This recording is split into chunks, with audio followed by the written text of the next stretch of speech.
why your brain rewrites the past without you knowing. Close your eyes for a second and think about one memory you are absolutely certain happened exactly the way you remember it. Maybe it is your first day at school. Maybe it is a family vacation. Maybe it is an argument that changed a friendship forever. It feels crystal clear. You can almost see the colors, hear the voices, and remember every emotion. It feels like you are replaying a recording stored somewhere inside your head. But here is the uncomfortable truth. Your brain is not replaying a recording at all. It is rebuilding that memory from scratch every single time you remember it. That means every time you revisit the past, there is a chance you are quietly changing it without realizing it. The memory you trust the most could actually be the one that has changed the most. That sounds impossible because we treat memories like evidence. We believe them in the same way we believe photographs. If we remember something clearly, then it must have happened that way.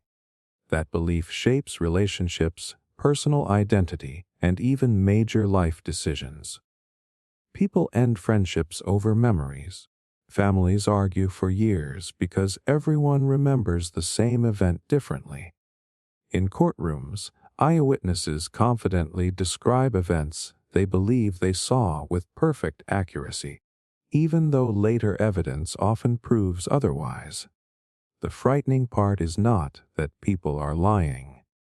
Most of them genuinely believe they are telling the truth. Their brains have simply rewritten the past so convincingly that the new version feels more real than the original. Think about how strange that really is. Imagine opening the same document on your computer every week. Each time you read it, a few words silently change without asking your permission. At first it is only tiny details. Then a sentence changes, then an entire paragraph. Months later the document tells a completely different story, yet you have no idea it was ever different. That is surprisingly close to how memory works. Your brain does not store every experience like a video file. It stores pieces, emotions, images, sounds, meanings. Later, when you remember something, your brain assembles those pieces into a complete story. During that rebuilding process, new information can slip inside. Current emotions can color old experiences. Stories other people tell can become part of your own memory. Even your expectations about who you are can quietly edit what you think really happened. Scientists call part of this process memory reconsolidation. It sounds complicated, but the idea is surprisingly simple. Every time you pull up a memory, it becomes flexible for a short period before your brain stores it again.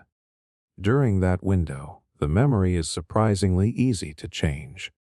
New emotions, fresh experiences, and outside suggestions can all become woven into the old memory before it is locked away once more.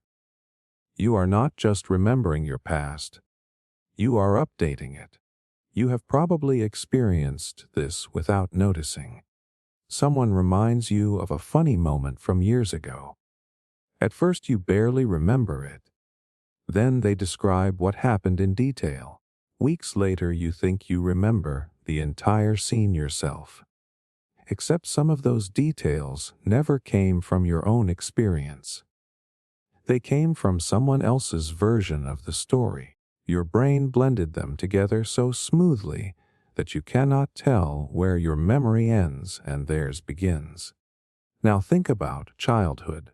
Most people believe they have vivid memories from when they were 3 or 4 years old. But many of those memories are actually built from family photographs, stories told around dinner tables, and things parents repeated over the years. Eventually, those outside pieces become so familiar that they feel like first-hand experiences.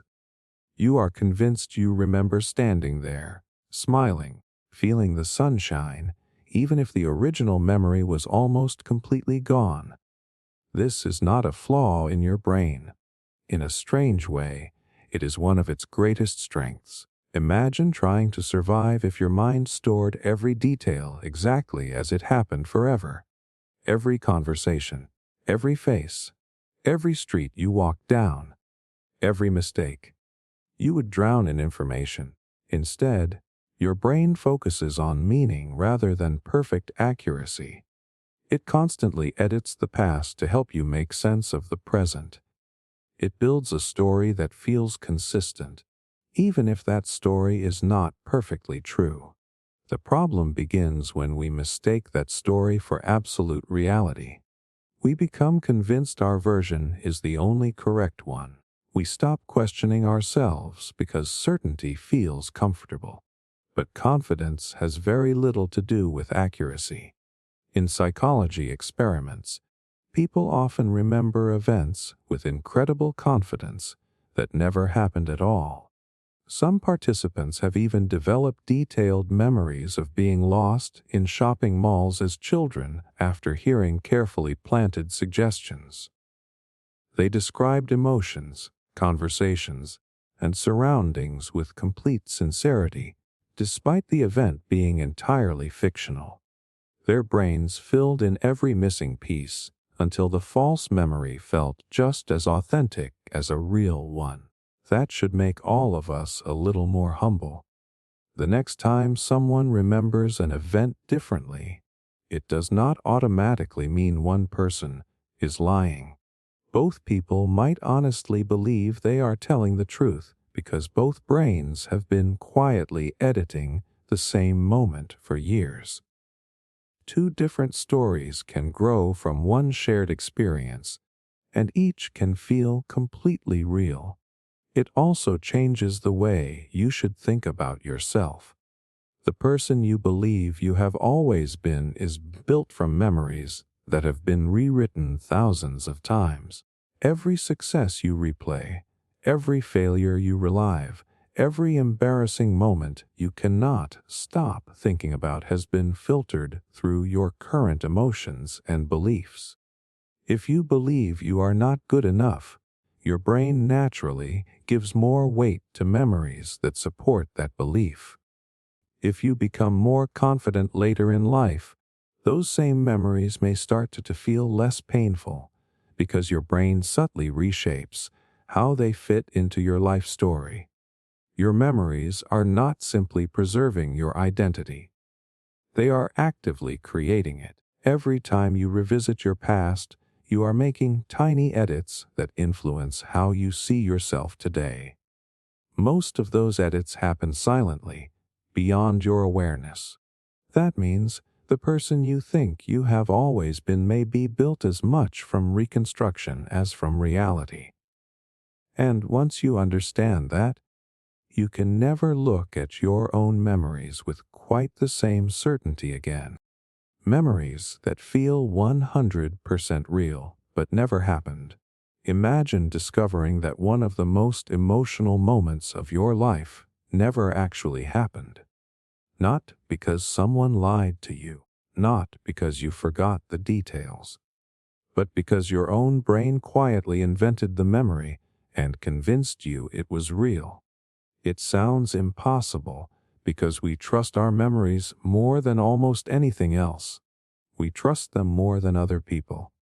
We trust them more than photographs when the two disagree. We trust them because they feel personal. They feel vivid. They feel undeniable. Yet some of the memories that seem the clearest can be completely false, and the most disturbing part is that your brain gives you no warning that anything is wrong.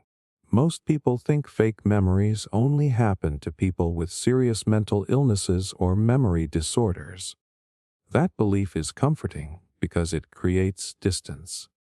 It makes us feel safe. But the truth is much stranger. Healthy people with perfectly normal brains create false memories all the time. In fact, your brain is constantly filling gaps, connecting missing pieces, and making educated guesses without asking for your permission. Usually those guesses help you understand the world more quickly.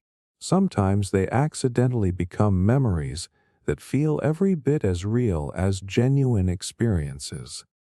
Think back to a family gathering where everyone was laughing about something that happened years ago. One person tells the story. Another adds a detail. Someone else remembers what everybody was wearing. At first you are only listening. Then suddenly you can picture the whole scene. A few months later, if someone asks about that event, you might describe it as if you were remembering it yourself. You can almost hear the voices. You can almost smell the food. The strange thing is that many of those details were borrowed from other people. Your brain blended their memories with your own until the line between them disappeared completely. This happens because memory is surprisingly collaborative. Every conversation about the past changes the way you remember it. Every photograph you look at highlights certain moments while pushing others into the background. Every story repeated around the dinner table becomes stronger, even if parts of it slowly drift away from what actually happened. Over time, the repeated version starts replacing the original. Eventually, you stop remembering the real event. You only remember the latest version your brain has reconstructed. Psychologists have demonstrated this in fascinating ways. In carefully designed experiments, researchers showed that people could develop memories of events that never occurred simply through repeated suggestion and believable storytelling. Participants were not forced to pretend. They genuinely believed the memories belonged to them. Some described getting lost in a shopping center as children. Others remembered accidents that never happened or interactions that never took place. They recalled emotions, sounds, and tiny visual details with complete confidence. Their brains had taken a suggestion and slowly transformed it into something that felt like lived experience. That sounds frightening until you understand why the brain works this way. Your mind is built to create meaning, not perfect historical records. If every memory contained missing pieces forever, your understanding of the world would constantly feel incomplete. Instead, your brain prefers a smooth, believable story. Whenever information is missing, it fills the empty spaces with whatever seems most likely.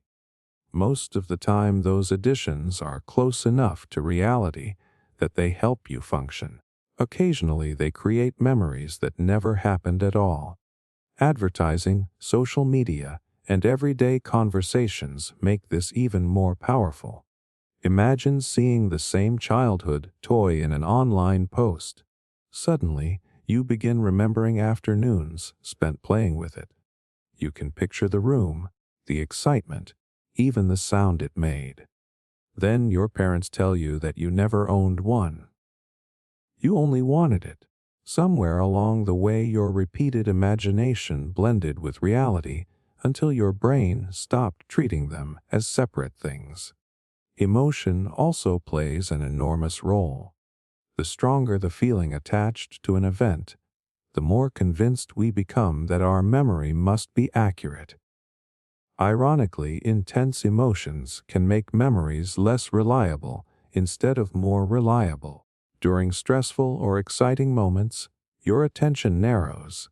You focus on whatever seems most important while missing countless surrounding details. Later, your brain fills in those missing pieces using logic, expectations, and imagination. Because the emotional core feels authentic, the invented details borrow that same feeling of certainty. This is why eyewitness testimony can be surprisingly unreliable. Two honest people can witness the exact same event and later describe completely different versions. Neither person is necessarily lying. Each brain noticed different details in the moment and later filled the gaps differently. As weeks pass, Conversations with others, news reports, and personal beliefs quietly reshape those memories even further. Confidence grows while accuracy often fades. The uncomfortable truth is that confidence means almost nothing when it comes to memory. You can be absolutely certain about something that never happened. Your certainty is simply the feeling your brain produces when a story fits together well. It is not proof that the story is true. That realization can feel unsettling because it challenges one of the deepest assumptions we have about ourselves. But there is another way to look at it. Understanding false memories does not mean you should stop trusting yourself completely. It means you should become curious instead of certain. When someone remembers an event differently, maybe the answer is not deciding who is right. Maybe both brains have been rewriting the same experience in different ways for years. That possibility creates more empathy, more patience, and a better understanding of how human memory really works. Perhaps the most surprising part is that these invented memories often become woven into our identity. They influence the people we trust, the fears we carry, and the stories we tell about who we are. A memory does not have to be true to shape your life. If your brain believes it happened, your emotions respond as though it did. That is why false memories are so powerful. They do not just change what you remember. They quietly change how you see yourself, how you judge other people, and how you interpret your entire past. Once you realize that, you begin to understand that the greatest storyteller you will ever encounter has been living inside your own mind all along. How repeating a story changes it forever. Think about the story you tell most often. Maybe it is the day you embarrassed yourself in school. Maybe it is the vacation that everyone in your family laughs about every year. Maybe it is the story of how you met your closest friend. You have probably told it so many times that the words come out automatically. Every detail feels polished. Every moment seems perfectly clear. It feels like you are simply replaying the truth.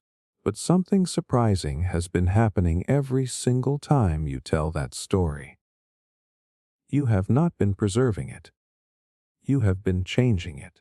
That sounds backwards because repetition usually makes us think of accuracy.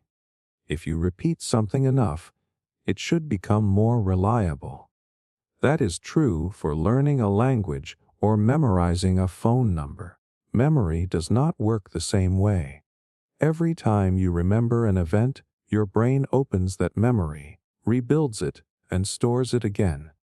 During that rebuilding process, tiny changes can slip inside without you noticing.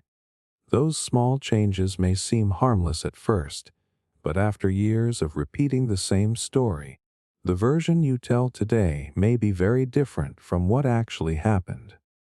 Imagine making a copy of a photograph, then making another copy from the copy, then another one after that. At first, the differences are almost invisible. Maybe the colors fade a little. Maybe the edges become slightly blurry. After enough copies, the final picture barely resembles the original. Your memories work in a surprisingly similar way. The story becomes cleaner. Some details disappear. Others become exaggerated. Certain moments grow larger because they make the story more entertaining or more emotional. Without realizing it, you slowly replace reality with the version that is easiest to remember and easiest to tell. You have probably seen this happen in families. A parent tells a funny story about something you did as a child. Everyone laughs.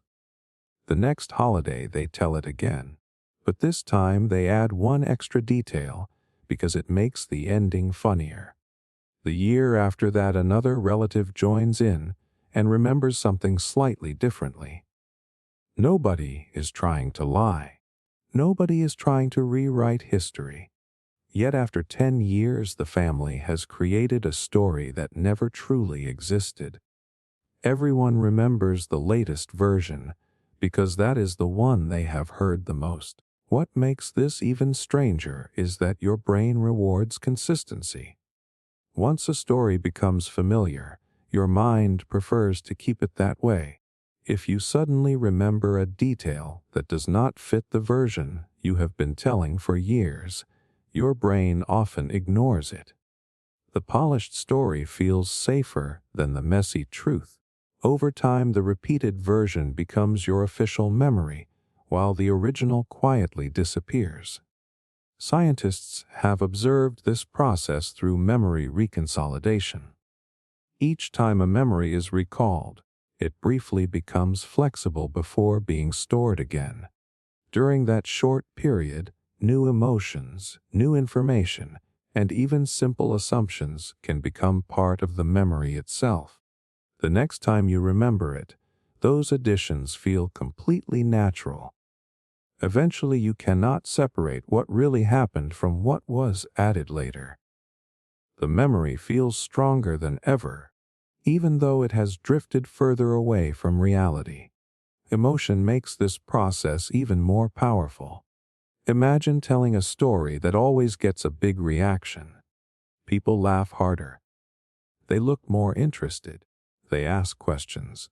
Without realizing it, you begin emphasizing the parts that create the biggest emotional response. Maybe the room becomes louder in your memory. Maybe the argument becomes more dramatic. Maybe the coincidence becomes more unbelievable. Those changes make the story better, but they also make it less accurate. The audience rewards the version with the strongest emotion, and your brain starts treating that version as the truth. This is one reason childhood memories often feel larger than life. Many of them have been told dozens of times by parents, grandparents, siblings, and friends. Every retelling highlights certain moments while quietly removing others. Eventually, you stop remembering the event itself. You remember the story about the event. There is an important difference between those two things, even though they feel exactly the same. Social media has made this process even faster. The moment something happens, people post photos, write captions, record videos, and tell the story to dozens of people. Later, when they remember the experience, they are often remembering the version they posted instead of the version they actually lived. The caption becomes stronger than the moment. The photograph replaces the feeling. Likes and comments reinforce certain details until they become fixed in memory. Slowly, your public story starts rewriting your private memory. This explains why siblings often argue about the same childhood experience. One sibling focused on the excitement, another focused on the fear. Years later, both have repeated their own versions so many times that each believes their memory is perfectly accurate. Neither one is necessarily wrong. They have simply spent years strengthening different versions of the same event. There is something deeply human about this. We are storytellers long before we are historians. Our brains care less about preserving perfect facts and more about creating a meaningful narrative.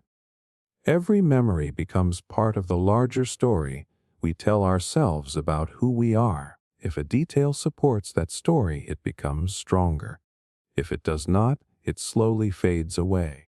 That is why two people can live through the same experience and carry completely different memories for the rest of their lives. The next time you catch yourself saying, "I have told this story 100 times," remember what that really means. It does not mean the story has stayed frozen in time. It means it has been edited 100 times. Some edits were so small you never noticed them. Others quietly changed the meaning of the entire experience. What you remember today is not just the past. It is every version of the past that your brain has rebuilt along the way. That is the hidden cost of repetition. Every retelling keeps a memory alive, but it also transforms it into something that may be impossible to separate from fiction. The tiny details your mind secretly invents. Right now, your brain is doing something so automatic that you never notice it. It is filling in missing pieces of reality every single second. You assume you are seeing the world exactly as it is, but you are not. You are seeing a version your mind has stitched together from incomplete information. Most of the time, those invisible edits are so accurate that you never question them. The problem begins when your brain uses that same habit to build memories. Suddenly, details that never existed become part of your personal history, and they feel just as real as everything else. Imagine walking into your childhood home after many years. You immediately remember the smell of the hallway. You remember the color of the walls. You remember exactly where the old chair used to sit. It all feels effortless. But if someone asked you to describe every object in that room with perfect accuracy, you probably could not do it. Your brain never stored every tiny detail. It stored enough information to recreate the feeling of the room. Everything else is quietly reconstructed in the background. That is one of the biggest misunderstandings people have about memory. We think our brains save complete experiences, almost like videos waiting to be replayed. In reality, memories are more like puzzles with missing pieces. Whenever you remember something, your mind quickly fills those empty spaces with whatever seems to make the most sense. The astonishing part is that you cannot tell which pieces were original and which ones were added later. They blend together so perfectly that they become impossible to separate. Think about the last conversation you had with a close friend. You probably remember what was said, at least the important parts. But do you remember exactly where both of you were looking during every sentence? Do you remember the position of every object in the room? The exact tone of every word? Probably not. Yet, if you think about that conversation long enough, your brain begins supplying answers anyway. It creates expressions, gestures, and surroundings that feel completely believable. Whether those details actually happened becomes almost impossible to know. This happens because your brain hates uncertainty. It prefers a complete story over an incomplete one. Missing information feels uncomfortable, so your mind quietly replaces empty spaces with logical assumptions. If you remember meeting someone in a coffee shop, your brain naturally imagines the smell of coffee, the sound of conversations, and the appearance of tables, even if you never consciously noticed those things at the time. Those additions make the memory feel richer, but they are often educated guesses rather than genuine recollections. Researchers have explored this through experiments that reveal just how easily people invent details without realizing it. Participants often remember seeing objects that perfectly fit a scene, even when those objects were never there.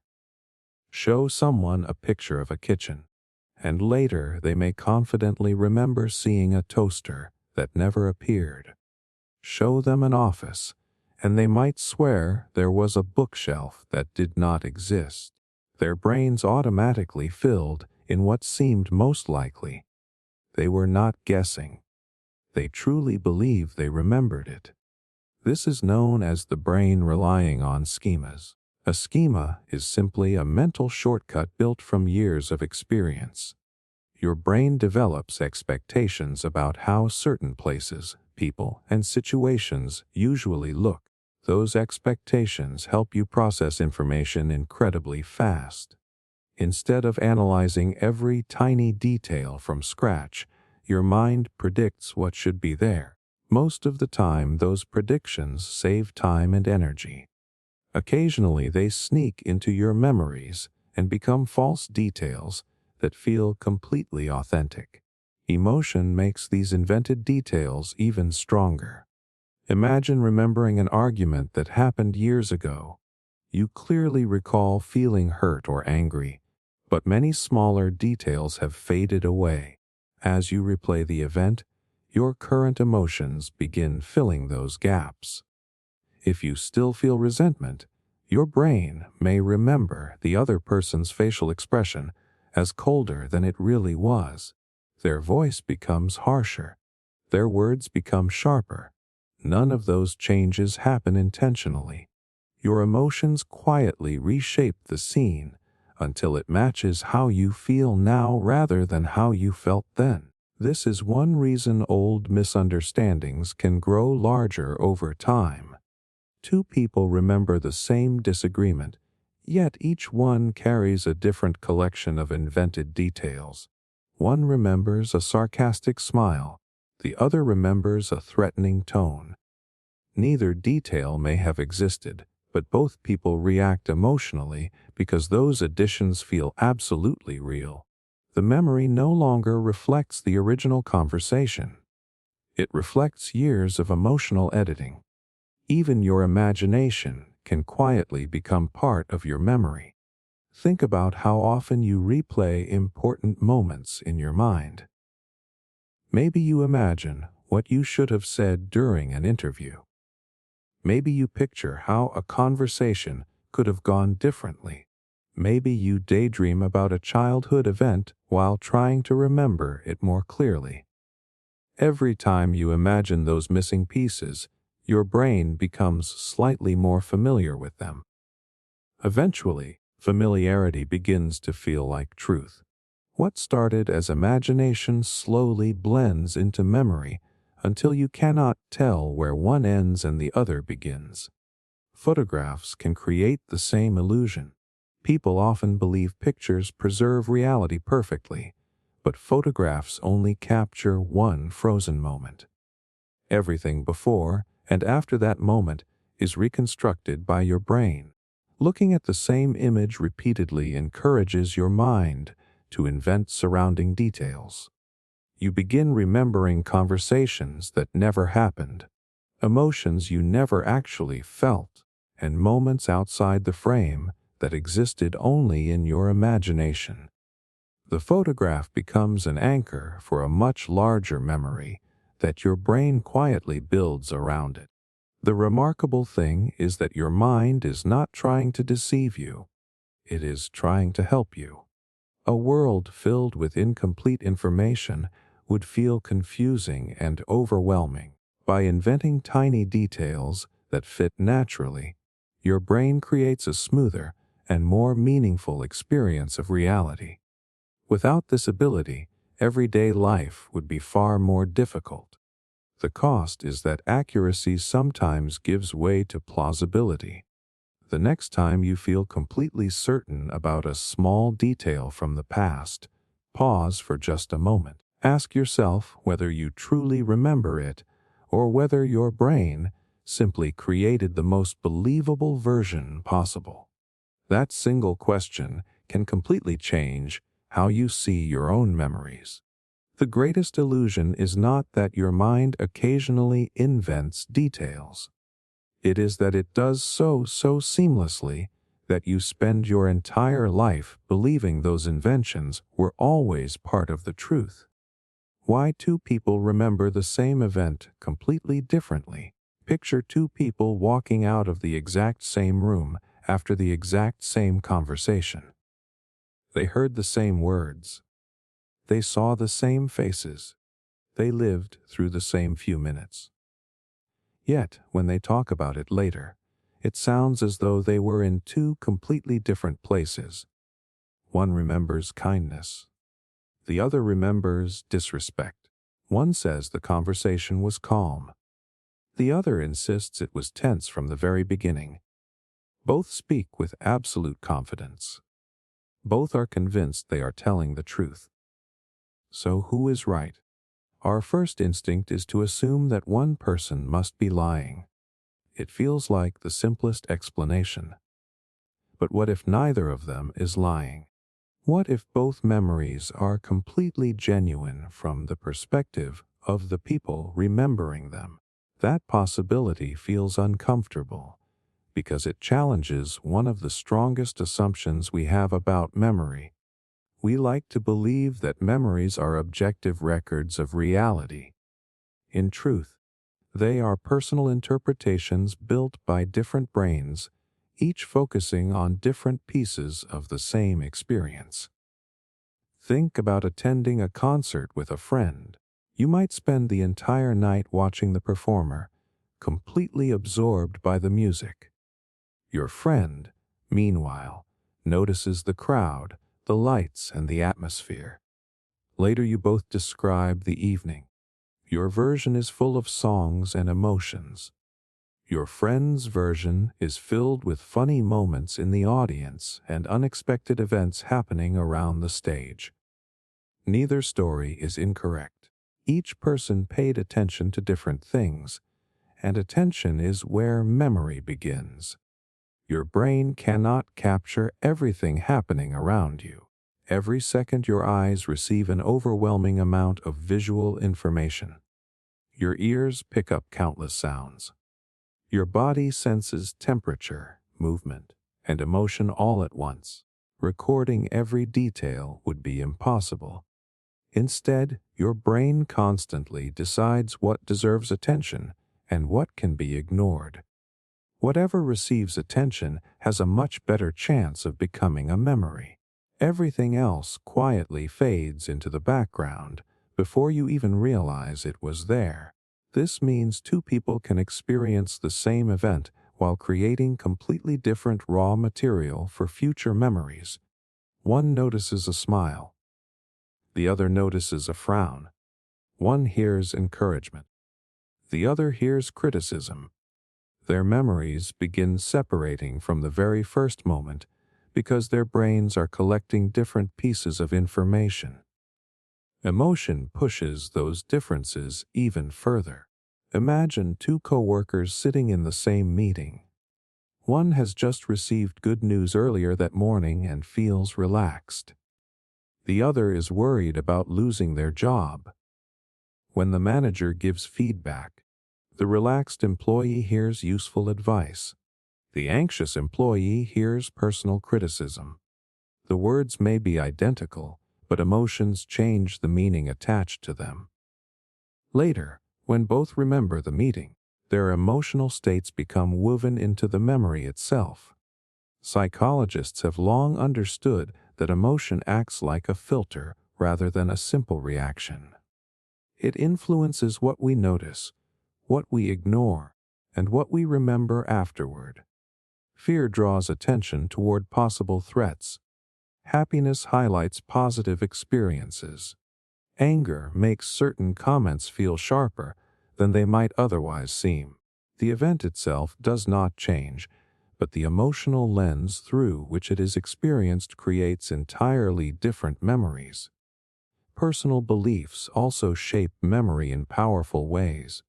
Imagine watching a heated debate between two people you know. If you already trust one person more than the other, your brain naturally interprets their actions differently. The same sentence may sound reasonable when spoken by someone you admire and offensive when spoken by someone you dislike. Without realizing it, your expectations guide the meaning your brain attaches to every moment. This becomes even more noticeable over time. After the event is over, both people begin thinking about what happened. They tell the story to friends. They replay it in their minds. They connect it to older experiences. Every time they remember it, their brains rebuild the memory, strengthening details that support their personal interpretation while allowing conflicting details to fade away. Months later, they are no longer remembering the original event. They are remembering a version that has been shaped by countless retellings and reflections. Family disagreements often reveal this perfectly. Ask siblings about a holiday from childhood, and you may hear stories that barely resemble one another. One remembers laughter around the dinner table. Another remembers an argument that ruined the entire trip. A third barely remembers the holiday at all. They are describing different emotional realities created from the same shared experience. Their memories reflect what mattered most to each of them, rather than everything that actually happened. Even something as simple as where you were standing can change your memory. Witnesses to the same accident often describe different speeds, different sounds, and different sequences of events because each person had a unique viewpoint. One person's view was blocked. Another focused on a specific car. Someone else was distracted for a brief moment. Later, their brains fill the missing gaps using logic and expectation, creating memories that feel complete even though they began with different pieces of information. This is why confidence can be so misleading. People often believe that the most confident person must have the most accurate memory. Research consistently shows that confidence and accuracy are not the same thing. A memory can become stronger simply because it has been repeated many times, not because it is closer to the truth. Every retelling increases familiarity, and familiarity creates certainty. The story feels more solid, even if it has slowly drifted away from reality. Understanding this changes the way we see conflict. Many arguments continue for years because both sides are trying to defend memories that genuinely feel undeniable. They are not necessarily protecting facts. They are protecting experiences shaped by attention, emotion, belief, and time. Once you realize that, disagreements become less about proving someone wrong and more about understanding why different minds created different versions of the same moment. Perhaps that is the most surprising lesson of all. Memory is not a courtroom where only one version can survive. It is a deeply personal reconstruction of reality, influenced by countless invisible forces that operate long before we become aware of them. Two people can leave the same experience carrying completely different truths, not because one brain failed, but because both brains were doing exactly what they evolved to do. They were not recording reality.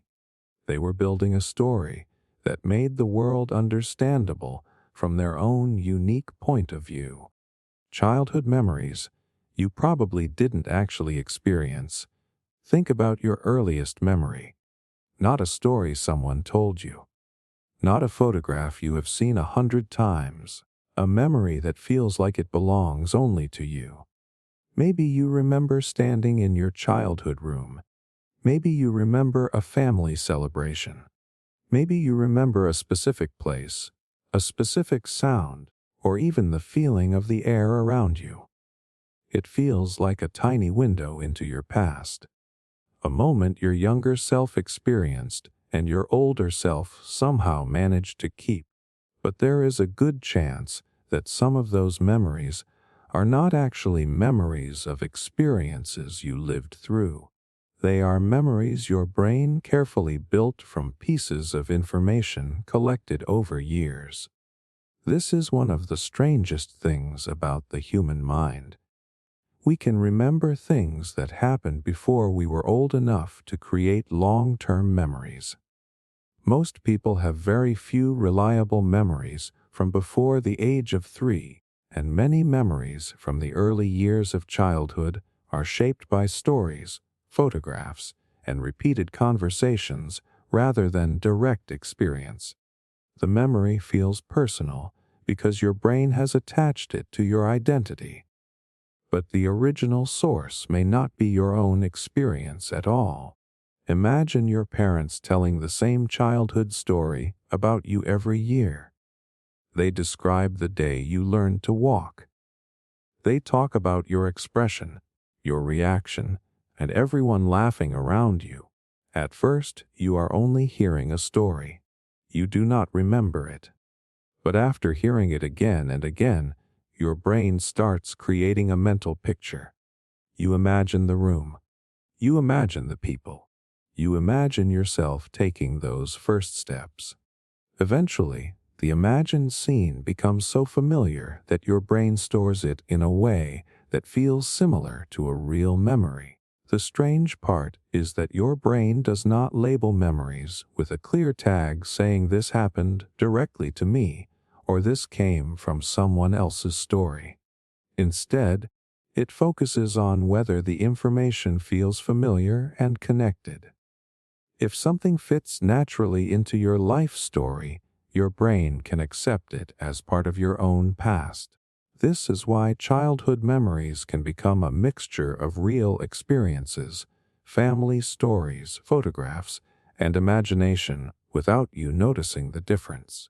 Photos are especially powerful in creating these memories. Many people believe photographs simply remind them of moments they already remember. But sometimes the opposite happens. The photograph creates the memory.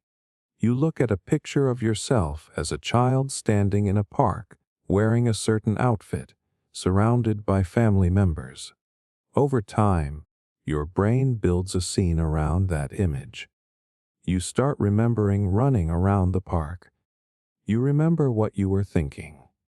You remember how happy you felt, but the only original evidence was a single frozen image. Your brain is incredibly good at creating complete experiences from incomplete information. This ability is useful because life constantly gives you missing pieces. You rarely remember every second of an event, so your mind fills in the gaps automatically. During childhood, this process is even stronger because children are constantly learning through the stories and explanations provided by adults. The people around you help shape the way you understand your own past. Psychologists have studied how easily childhood memories can be influenced. In experiments, researchers have shown that people can develop detailed memories of childhood events that never happened when they are given repeated suggestions. Some participants begin describing imaginary events with surprising confidence. They add details about locations, emotions, and conversations. They are not pretending. They genuinely feel like they are remembering something from their own life. One reason this happens is because memory is not designed to preserve every detail exactly as it happened. Your brain is designed to create a meaningful story. It wants your past to feel connected and understandable. If there is a gap, it tries to complete the picture. If a story from your family explains something about who you are, your brain is more likely to accept it as part of your personal history. Think about how many childhood stories are actually told by other people. Your first birthday, your first words, your first day of school, the places your family visited, the funny things you did when you were small. In many cases, your understanding of these moments comes almost entirely from other people's memories. They become part of your identity because they have been repeated so often that they feel like they belong to you. This does not mean your childhood was fake. It does not mean your memories are meaningless. It means memory is far more complicated than simply storing the past. Your childhood memories are a combination of what you experienced, what others told you, what you saw in pictures, and what your imagination filled in later. They are not a perfect recording of your early years. They are a story your brain has been building for your entire life. The emotional power of these memories is what makes them so convincing. You might feel warmth when thinking about your childhood home. You might feel sadness when remembering a lost family member. You might feel happiness when imagining a moment from years ago. Those emotions are real, even if some of the details surrounding them are not exactly accurate. Your brain does not need an event to be completely true for the feelings connected to it to be genuine. This is why two people from the same family can have completely different childhood memories. One remembers a childhood filled with adventure. Another remembers feeling lonely. One remembers a family vacation as magical. Another remembers being uncomfortable the entire time.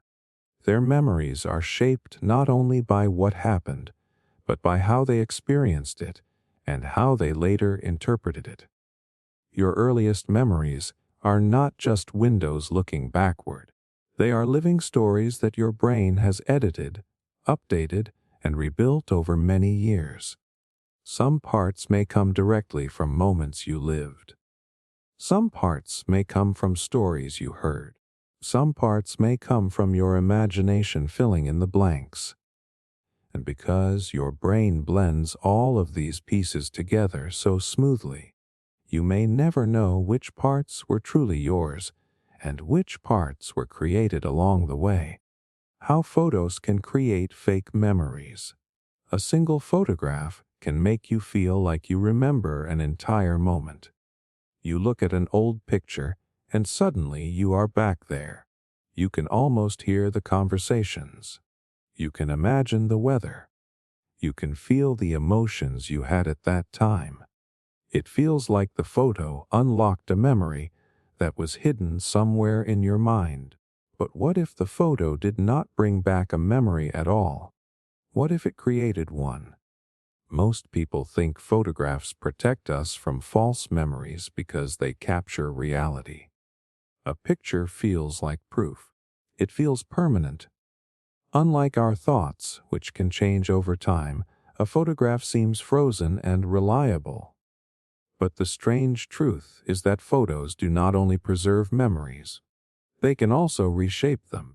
They give your brain a small piece of information, and your mind naturally builds an entire story around it. Imagine seeing a picture of yourself as a child at a birthday party. You see the cake. You see your family standing around you. You see the smile on your face. The image feels familiar, so your brain begins filling in the missing details. You start imagining the music playing in the background. You remember the taste of the cake. You picture someone saying something funny. You feel the excitement of that day. But there is a possibility that some of those details were never experienced by you at all. They were created by your brain because they fit the image. This happens because your mind does not store memories like a camera storing videos. Instead, it stores pieces of information and reconstructs experiences whenever you remember them. A photograph becomes a powerful piece of evidence that your brain uses during this reconstruction process. It gives your mind a foundation, and your imagination fills the empty spaces. The most surprising part is that your brain does not know the difference between a detail you personally experienced and a detail that simply feels connected to the image. If a piece of information fits naturally into the scene, your mind accepts it more easily. The photo shows you standing near a swimming pool, so your brain may create the feeling of the water, the sound of people laughing, and the warmth of the sun. The problem is that those details might come from your general knowledge of swimming pools rather than your actual experience. Psychologists have discovered that photographs can influence memory in powerful ways.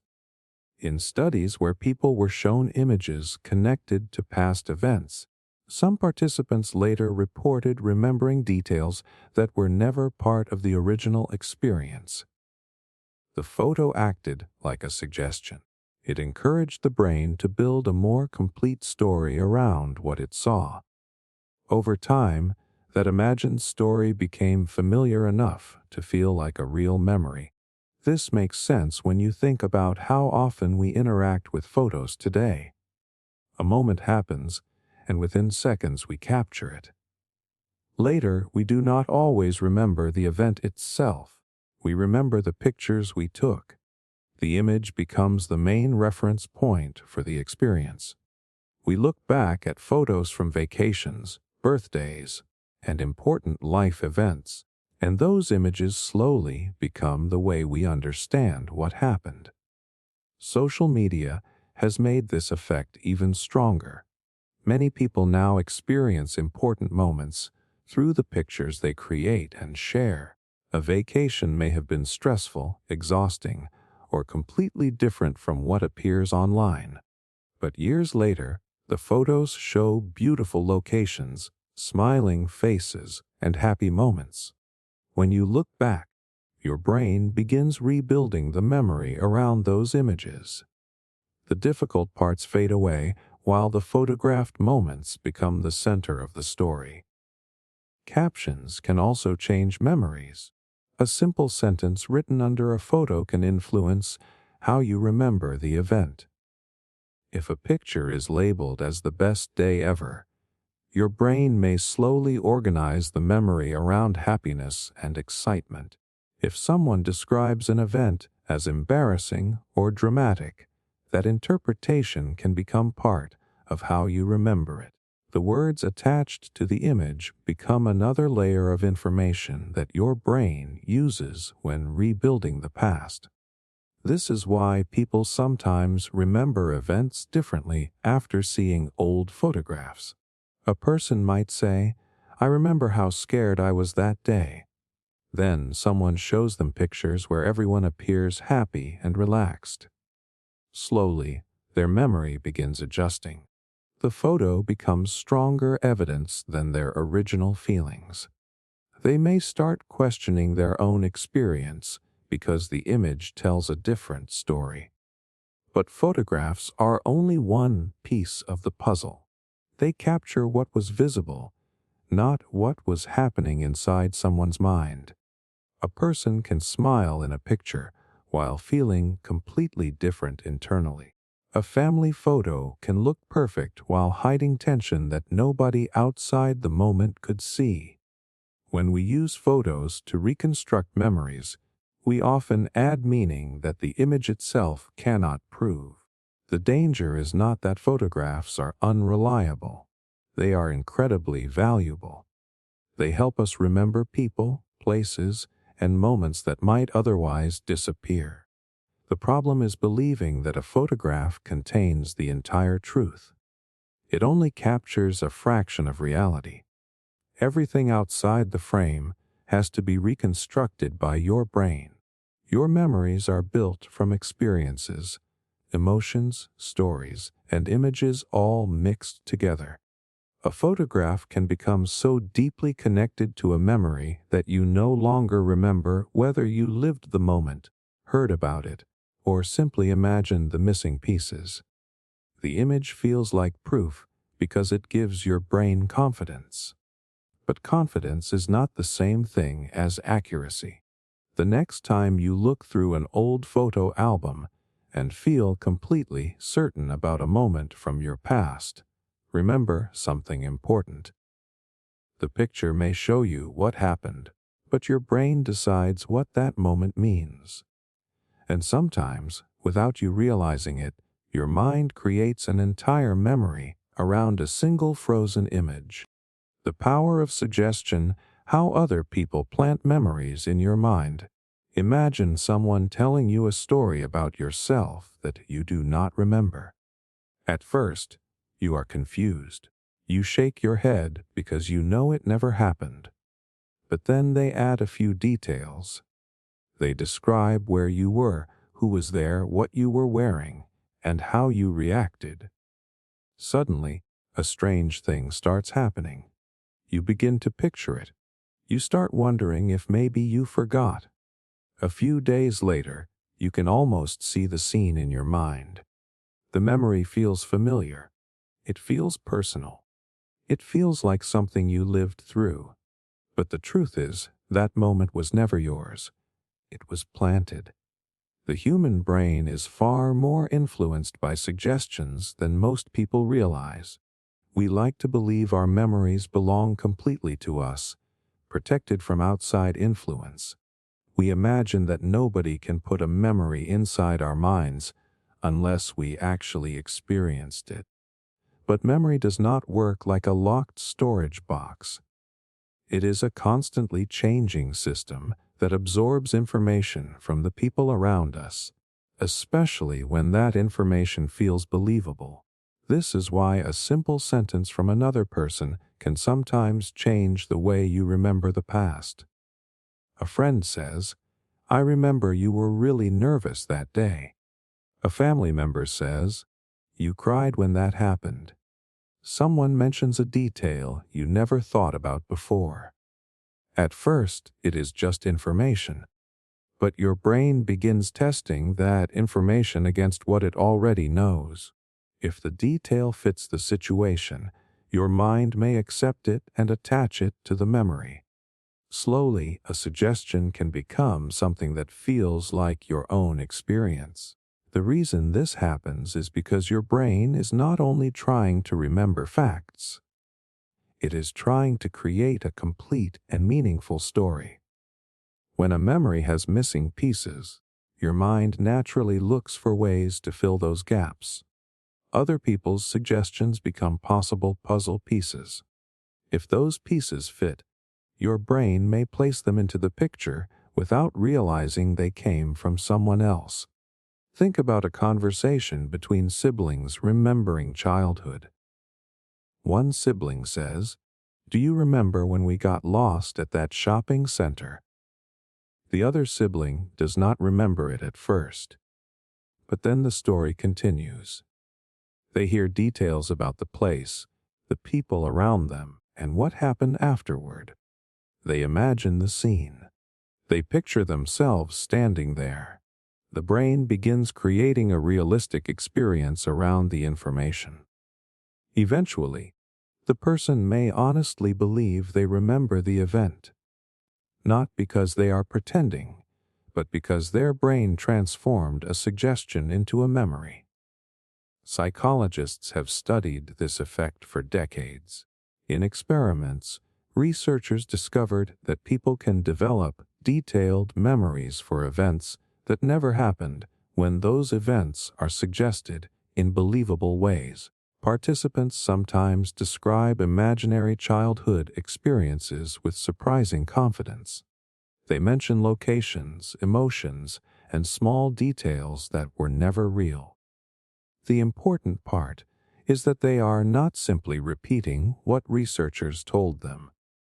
They often feel like they are remembering something from their own lives.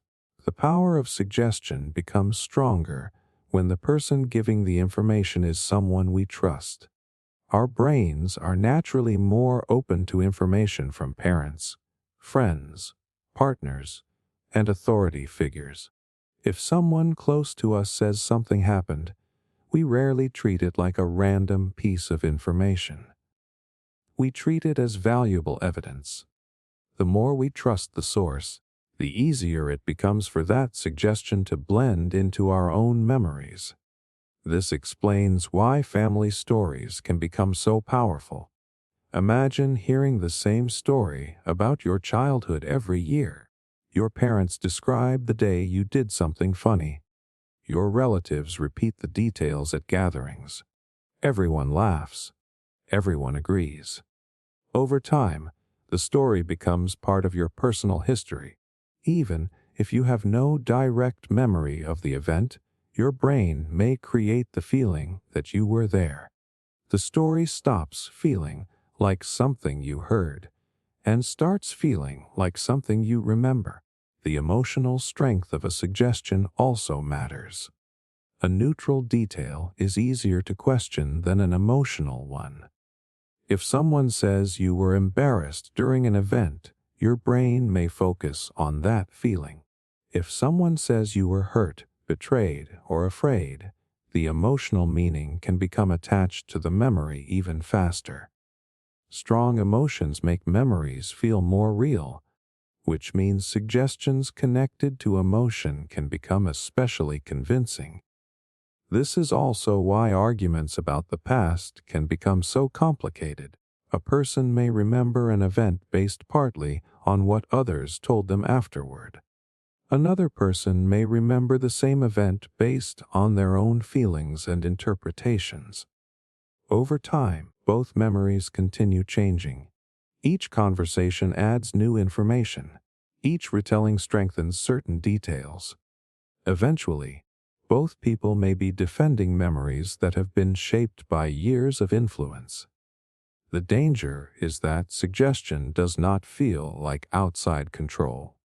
Nobody has to force you to accept a false memory. The process is much quieter than that.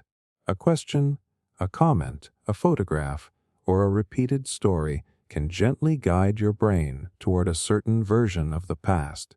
Because the final memory is created inside your own mind, it feels completely authentic. This does not mean you should stop trusting everyone around you. Human communication depends on sharing information. Without suggestions from others, we could not learn, grow, or understand experiences we never personally had. The same mental ability that allows false memories to form also allows us to learn from other people's knowledge.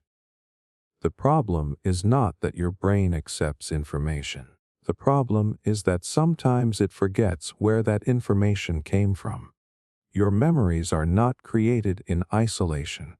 They are shaped by conversations, relationships, emotions, and the stories you hear throughout your life. Other people do not just influence what you think. Sometimes they influence what you remember. And the most surprising part is that when a suggestion becomes a memory, it no longer feels like someone else's idea. It feels like a piece of your own past that was always there. Why confidence has nothing to do with memory accuracy. Think about a memory you would defend without hesitation. A moment from your childhood. A conversation that changed a relationship. An event where you clearly remember what happened, who was there, and exactly how you felt. If someone told you that your memory was wrong, your first reaction would probably be disbelief. How could they know better than you? You were there. You experienced it. You remember it clearly. But here is the uncomfortable truth about the human mind. Feeling certain about a memory does not mean that memory is accurate. In fact, your strongest memories can sometimes be the ones that have changed the most. We naturally assume confidence is proof. When someone speaks with certainty, describes details clearly, and shows no hesitation, we automatically trust them more. This makes sense because confidence usually helps us recognize knowledge and experience in everyday life. But memory works differently. The feeling of certainty comes from how familiar and complete a memory feels, not from whether every detail is actually correct. Your brain does not have a built-in accuracy meter that tells you how close a memory is to reality. Instead, it creates a feeling of confidence based on different signals. If a memory comes to mind quickly, if it contains vivid images, if it connects strongly with your emotions, and if you have repeated the story many times, your brain interprets those signals as evidence that the memory must be true. But those same signals can also appear in false memories. Imagine hearing a song you have not listened to in years. Suddenly, memories connected to that song come rushing back. You remember where you were, who you were with, and what life felt like during that period. The memory feels powerful because the emotions are strong. But emotional strength does not guarantee factual accuracy. Your brain may have preserved the feeling of that moment while quietly changing some of the details around it. This is why eyewitness testimony can be so complicated. Many people assume that someone who confidently identifies a person or describes an event must be telling the truth. But research has shown that confident witnesses can still make mistakes. A person can genuinely believe they saw something happen, remember it clearly, and describe it with complete confidence, while important parts of the memory are inaccurate. The reason is that memory is not a simple recording system. When you experience something, your brain does not capture every detail perfectly. It collects pieces based on what you noticed, what you expected, and what felt important at the time. Later, when you remember the event, your brain reconstructs those pieces into a complete story. During that reconstruction, missing information can be filled in, details can shift, and outside influences can become part of the memory. The more often you remember something, the stronger that feeling of confidence can become. This seems logical because we assume repeated memories must be more reliable. But repetition can actually make memories stronger without making them more accurate. Every time you tell a story, your brain rebuilds it. The version you repeat becomes easier to access, and because it feels familiar, it begins to feel unquestionably true. Think about a story you have told many times. Maybe it is a funny mistake you made years ago. Maybe it is an embarrassing moment from school.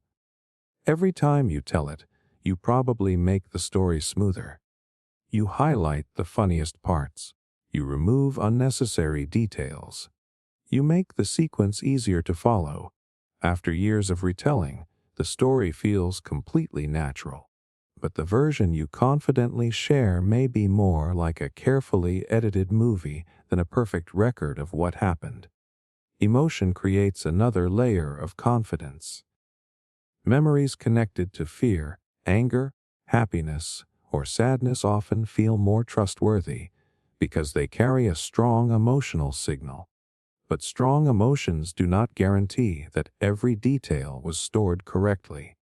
During intense moments, your brain focuses heavily on what seems important and ignores other information. Later, it fills those gaps using expectations and assumptions. The emotional core may be accurate while the surrounding details are not. This is why people can have completely different memories of the same event and both feel certain they are right. Each person remembers the parts that mattered most to them. Each brain filled in missing pieces differently. Over time, each version became stronger through repetition and emotion. Eventually, both people can hold memories that feel impossible to question. The most fascinating part is that false memories do not feel fake. If your brain creates a memory, it usually gives you the same feeling it gives a real one. There is no obvious warning sign, no flashing message telling you that a detail was invented. The memory simply appears, carrying the same sense of reality as everything else. This is why being open to uncertainty is such an important skill. Questioning a memory does not mean you are unreliable.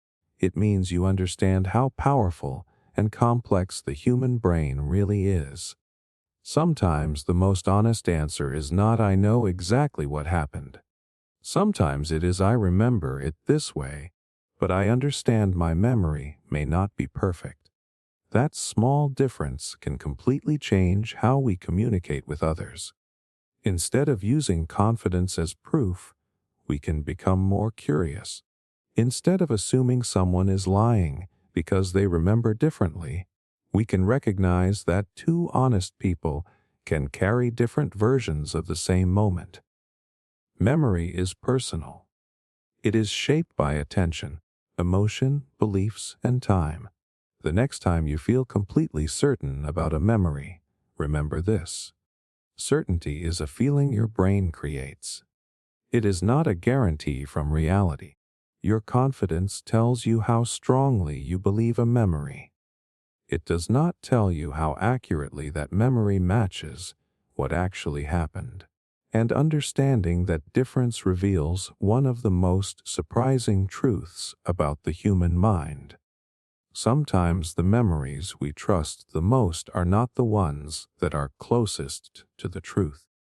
They are simply the ones our brains have practiced believing for the longest time. The "I knew it all along" illusion, hindsight bias. Have you ever watched something happen and immediately thought, "I knew that was going to happen"? Maybe a friend makes a decision that ends badly, a sports team loses a game, or a prediction turns out to be correct. After seeing the outcome, everything suddenly feels obvious. The signs were there. The clues were clear. You feel like you understood it before anyone else did. But there is a hidden trick your brain is playing on you. It is rewriting your memory of what you believed before the outcome was known.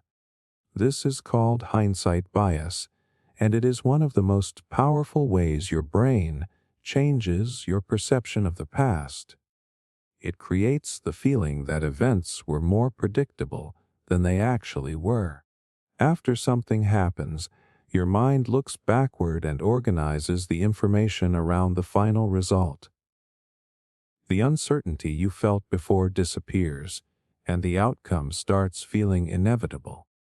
Think about the last time you watched a movie with a surprising ending. After the reveal, you might suddenly notice all the clues that were hidden throughout the story. The strange comment from the beginning, the unusual behavior of a character, the small detail that seemed meaningless at first. Once you know the ending, those details feel obvious. You might think, "I should have seen that coming." But the reason you see it so clearly now is because your brain is looking at the story with information it did not have before. Real life works the same way. Before an event happens, the future is filled with possibilities. Many outcomes seem possible. After the event happens, your brain removes those possibilities and focuses only on the path that actually occurred. The uncertainty disappears. The winning choice feels obvious. The mistake feels predictable. The warning signs seem impossible to ignore. But that is only because your brain is viewing the past from the safety of the present. This illusion affects the way we remember our own decisions. Imagine choosing between two career paths. At the time, both options seem reasonable. You think carefully. You consider the risks. You do not know what will happen. Years later, one path leads to success, while the other would have created problems. Suddenly, your brain may tell you that the better choice was obvious from the beginning. You might forget how uncertain you actually felt and remember yourself as someone who always knew what was going to happen. The strange part is that hindsight bias does not require you to be dishonest. You are not intentionally changing your story. Your brain is doing what it naturally does, creating a consistent narrative. Humans are uncomfortable with randomness and uncertainty. We prefer believing that events make sense. A world where things happen for understandable reasons feels safer than a world where unpredictable events can change everything. Your brain constantly searches for patterns. This ability is incredibly useful because it helps you learn from experience. If something dangerous happens, remembering the warning signs can help you avoid similar situations in the future. But the same ability that helps you learn can also distort your memories. Your brain can exaggerate how obvious those warning signs were after the danger has already passed.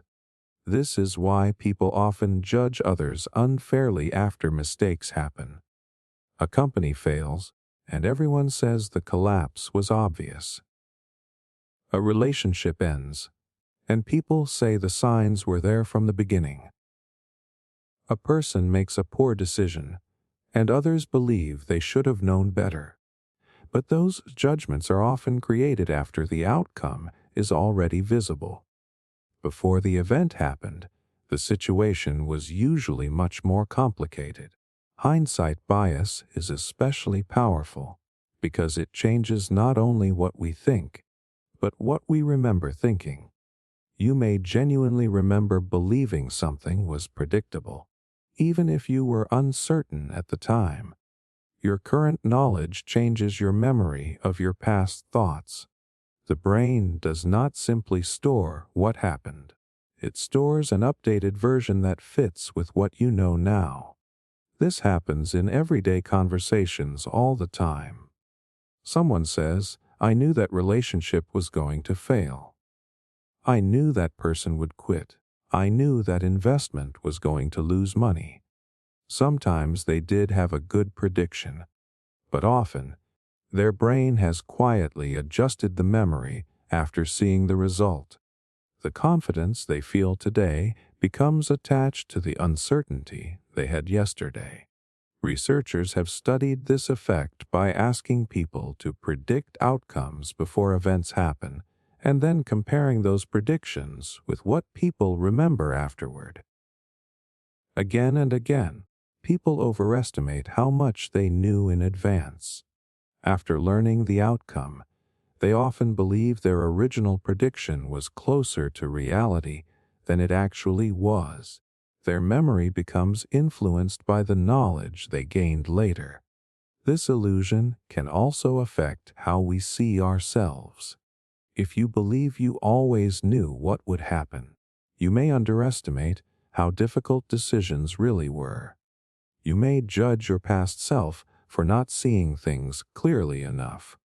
You may forget the uncertainty, confusion, and limited information you had at the time. The result is a distorted picture of your own history. Understanding hindsight bias creates a healthier way to look at the past. It reminds us that every decision is made with incomplete information. The people we judge today were making choices inside a world that looked very different before the outcome was known.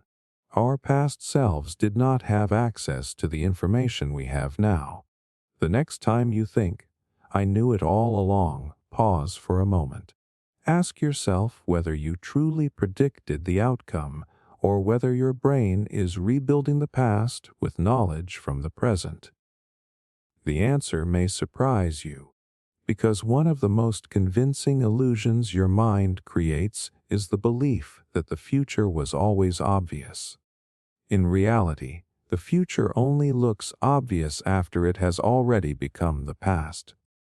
How dreams quietly blend into real memories.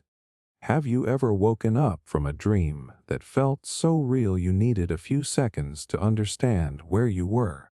Maybe you dreamed about having a conversation with someone you know. Maybe you visited a place that felt strangely familiar. Maybe you experienced an intense emotion that stayed with you long after you opened your eyes. The strange thing is that sometimes, days or even weeks later, parts of that dream can start feeling like something that actually happened. A moment that existed only inside your mind slowly begins blending with your real memories until the boundary between imagination and reality becomes difficult to see. Most people assume dreams disappear when we wake up. They feel strange, disconnected, and temporary. But your brain does not always treat dreams as meaningless. During sleep, your mind creates experiences using many of the same systems involved in memory, emotion, and imagination. You see places, you interact with people, you feel fear, happiness, excitement, and sadness. The experience may not happen in the outside world, but inside your brain it can feel surprisingly real. This is why dreams can sometimes leave behind emotional traces that feel like memories. You might wake up feeling upset with someone because of something they did in a dream. You know logically that it never happened, but the emotion feels real. Your brain experienced the feeling, even though the event itself was imaginary. Over time, if you think about that dream repeatedly, small pieces of it can become connected to your actual memories. The reason this happens is because memory is not only built from external events. Your brain also uses imagination, emotions, and mental images when creating memories. Every time you remember something, your mind reconstructs the experience. It pulls together information from different sources and creates a complete story. If a dream contains details that fit your life, your brain may accidentally place those details closer to your real memories. Imagine dreaming that you met an old friend at a restaurant and had a deep conversation. The dream feels vivid, and when you wake up, you remember the emotions clearly. A few weeks later, you hear that friend's name and the dream comes back to you. Because the dream involved a real person and a believable situation, your brain may start storing it alongside genuine experiences with that person. Eventually, you might remember having a meaningful conversation with them, while forgetting that the conversation happened only in your dream. This does not happen because your brain is careless. It happens because your brain is constantly trying to organize information efficiently. It creates connections between similar experiences. A real conversation, a dream conversation, and an imagined conversation can all activate overlapping areas of your mind. When those experiences share the same emotions and details, the boundaries between them can become weaker. Dreams are especially powerful because they often carry strong emotions. Emotional memories tend to feel more important and more believable. A dream that scares you can leave a lasting impression. A dream about success can make you feel like you experienced a victory. A dream about losing someone can create real feelings of sadness. The emotional intensity gives the dream a sense of importance, and your brain may treat that importance as evidence that the experience mattered. This is also why people sometimes wake up with false feelings about real events. Someone may dream that they argued with a friend and later feel distant from them without knowing why. Someone may dream about failing at something and wake up feeling less confident. The dream did not change reality, but it changed the emotional state that the person carries into reality. Since emotions influence memory, that emotional shift can affect how future experiences are interpreted. Scientists studying memory have found that imagining an event repeatedly can make it feel more familiar over time. Familiarity is one of the signals your brain uses when deciding whether something belongs to the past. The more often you replay a dream, talk about it, or think about it, the more your brain strengthens the mental pathway connected to that experience. Eventually, the dream can feel less like imagination and more like a remembered event. This is similar to how childhood memories can be shaped by stories and photographs. The brain does not always care where information originally came from. It cares whether that information fits into a meaningful story. A dream, a story someone told you, a photograph, and a real experience can all become connected when they support the same idea about your life. The influence of dreams becomes even stronger when we are already uncertain about an event. If you cannot clearly remember a conversation, a place, or a specific moment, your brain has more room to fill in the missing pieces. A dream can become one of those pieces. It does not replace reality instantly, but it can quietly become part of the reconstruction process. This is why people sometimes say, "I do not know if that really happened, or if I dreamed it." That sentence is more common than many people realize. It happens because the brain is not designed to keep every mental experience separated into perfect categories. Instead, it creates a continuous story of who we are and what we have experienced. Understanding this does not mean you should question every memory you have. Most memories are based on real experiences, but it does reveal something fascinating about the mind. Reality and imagination are not always separated by a solid wall. They are connected by a flexible system that constantly builds, updates, and reorganizes your understanding of the past. Your dreams are not just random stories that vanish when you wake up. Sometimes they leave behind emotions, images, and ideas that quietly influence how you remember your life. A dream can become a detail.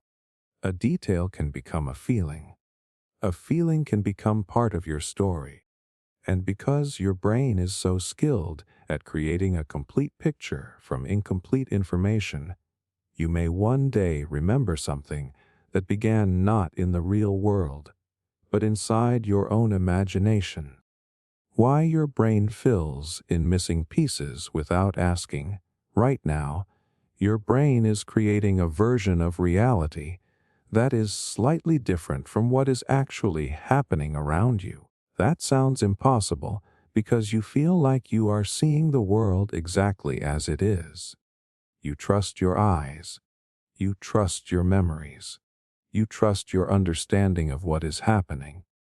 But the truth is, your brain is constantly making predictions, filling gaps, and adding information without you noticing. It does this so smoothly that you experience a complete picture of reality, even when your mind is working with incomplete information.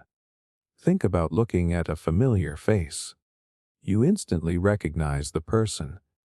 You know who they are, how they usually look, and what expression they might be making. But your brain is not simply receiving a perfect image and storing it. It is comparing what your eyes see with what it already knows. It uses past experiences, expectations, and patterns to quickly create a complete understanding. Most of the time, this process helps you move through life effortlessly. But the same ability that helps you recognize the world can also cause your brain to create details that were never actually there. Memory works in a similar way. We often imagine our memories as complete recordings stored inside our minds. We picture ourselves opening a file and replaying exactly what happened. But that is not how the brain works. Memories are incomplete collections of information. Your brain stores important pieces, such as emotions, key moments, meanings, and impressions. Later, when you remember something, your mind rebuilds the experience using those pieces. The surprising part is what happens when pieces are missing. Your brain does not simply leave empty spaces. It automatically tries to complete the picture. It uses logic, previous experiences, and expectations to create the most believable version possible. This happens so quickly that you usually do not notice it. The final memory feels complete because your brain has already done the editing behind the scenes. Imagine walking into a room you have visited many times before. You probably know where the furniture is, what the room feels like, and what objects should be there. Now imagine someone secretly removing an item from that room. When you enter, you might not notice immediately. Your brain expects that object to be there, so it fills in the missing information. You experience the room based partly on what you see and partly on what your brain predicts. This ability is called constructive perception. Your brain is not just passively receiving information. It is actively creating your experience. Every moment is a combination of incoming information and your mind's predictions. Without this ability, everyday life would be overwhelming because you would need to process every tiny detail from the beginning every single time. But this shortcut comes with a hidden cost. Your brain sometimes fills gaps with information that feels right, but is not actually true. When remembering a conversation, you may add a facial expression that was never noticed. When remembering a place, you may include objects that were probably there, but that you never actually saw. When remembering an event, you may create a sequence of moments that makes sense even if it did not happen exactly that way. The reason your brain does this is because accuracy is not always its highest priority. Speed and meaning are often more important. Your mind is designed to help you understand the world quickly. If you had to question every small detail before making a decision, simple tasks would become exhausting. Your brain takes shortcuts because those shortcuts usually work. The problem appears when those shortcuts enter your memories.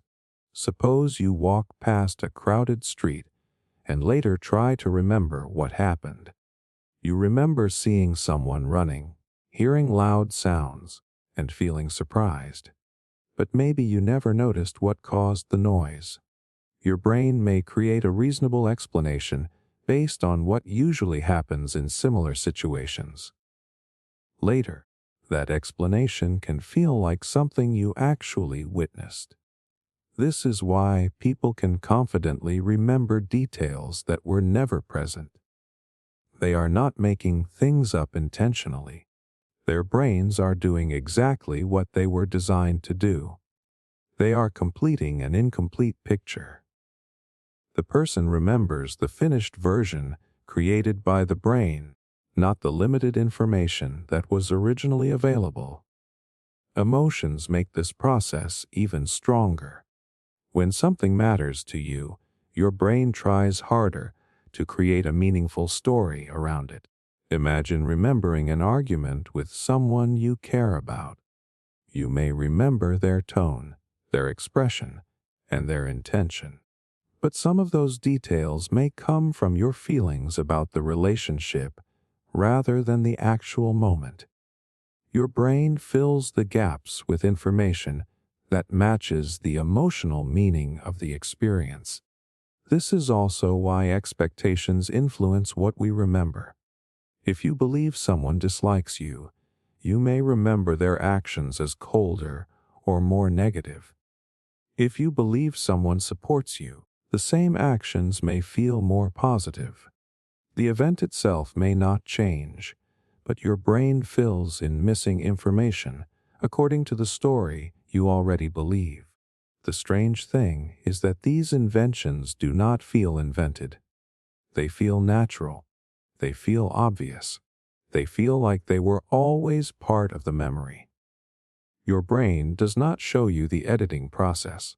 It only shows you the finished product. This ability is one of the reasons humans are so adaptable. We can understand situations quickly. We can predict what might happen next. We can learn from incomplete experiences. Without this mental shortcut, creativity, problem solving, and everyday decision making would be much harder.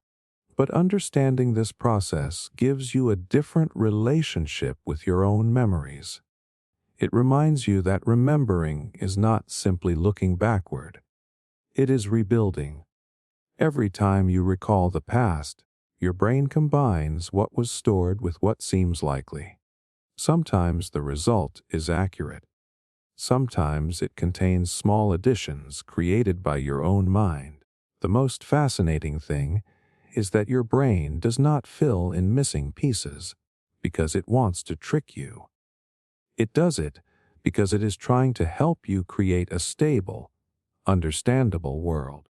The same system that allows you to recognize faces, understand conversations, and navigate life also means your memories are not perfect copies of reality.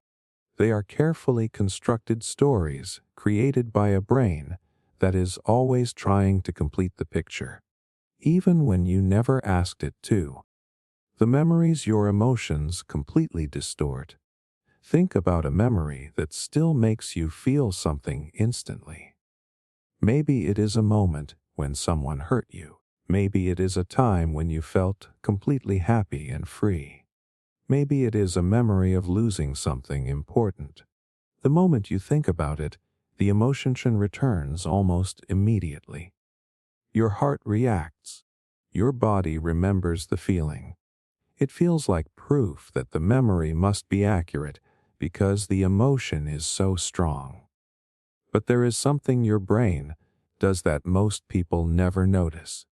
Your emotions do not just come from your memories. They also reshape those memories. The past is not stored in your mind as a completely neutral record.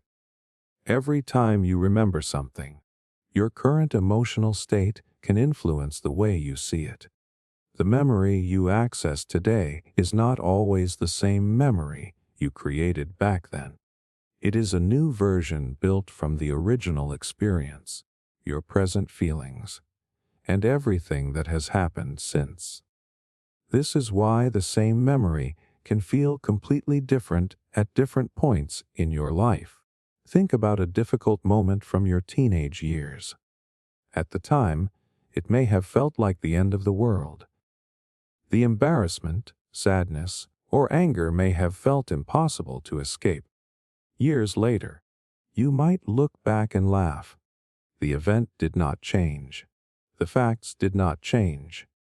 But the emotional meaning attached to the memory changed, and that changed the way your brain reconstructs it. Your emotions act like a filter. They influence which details become important and which details fade away. When you are afraid, your brain pays more attention to threats. When you are happy, it notices positive information more easily. When you are angry, it searches for evidence that supports your frustration. The emotional state you are in while experiencing something can determine what parts of that moment become stronger in your memory. Imagine having an argument with someone you care about. During the conflict, you might notice every word that feels hurtful. You remember their tone.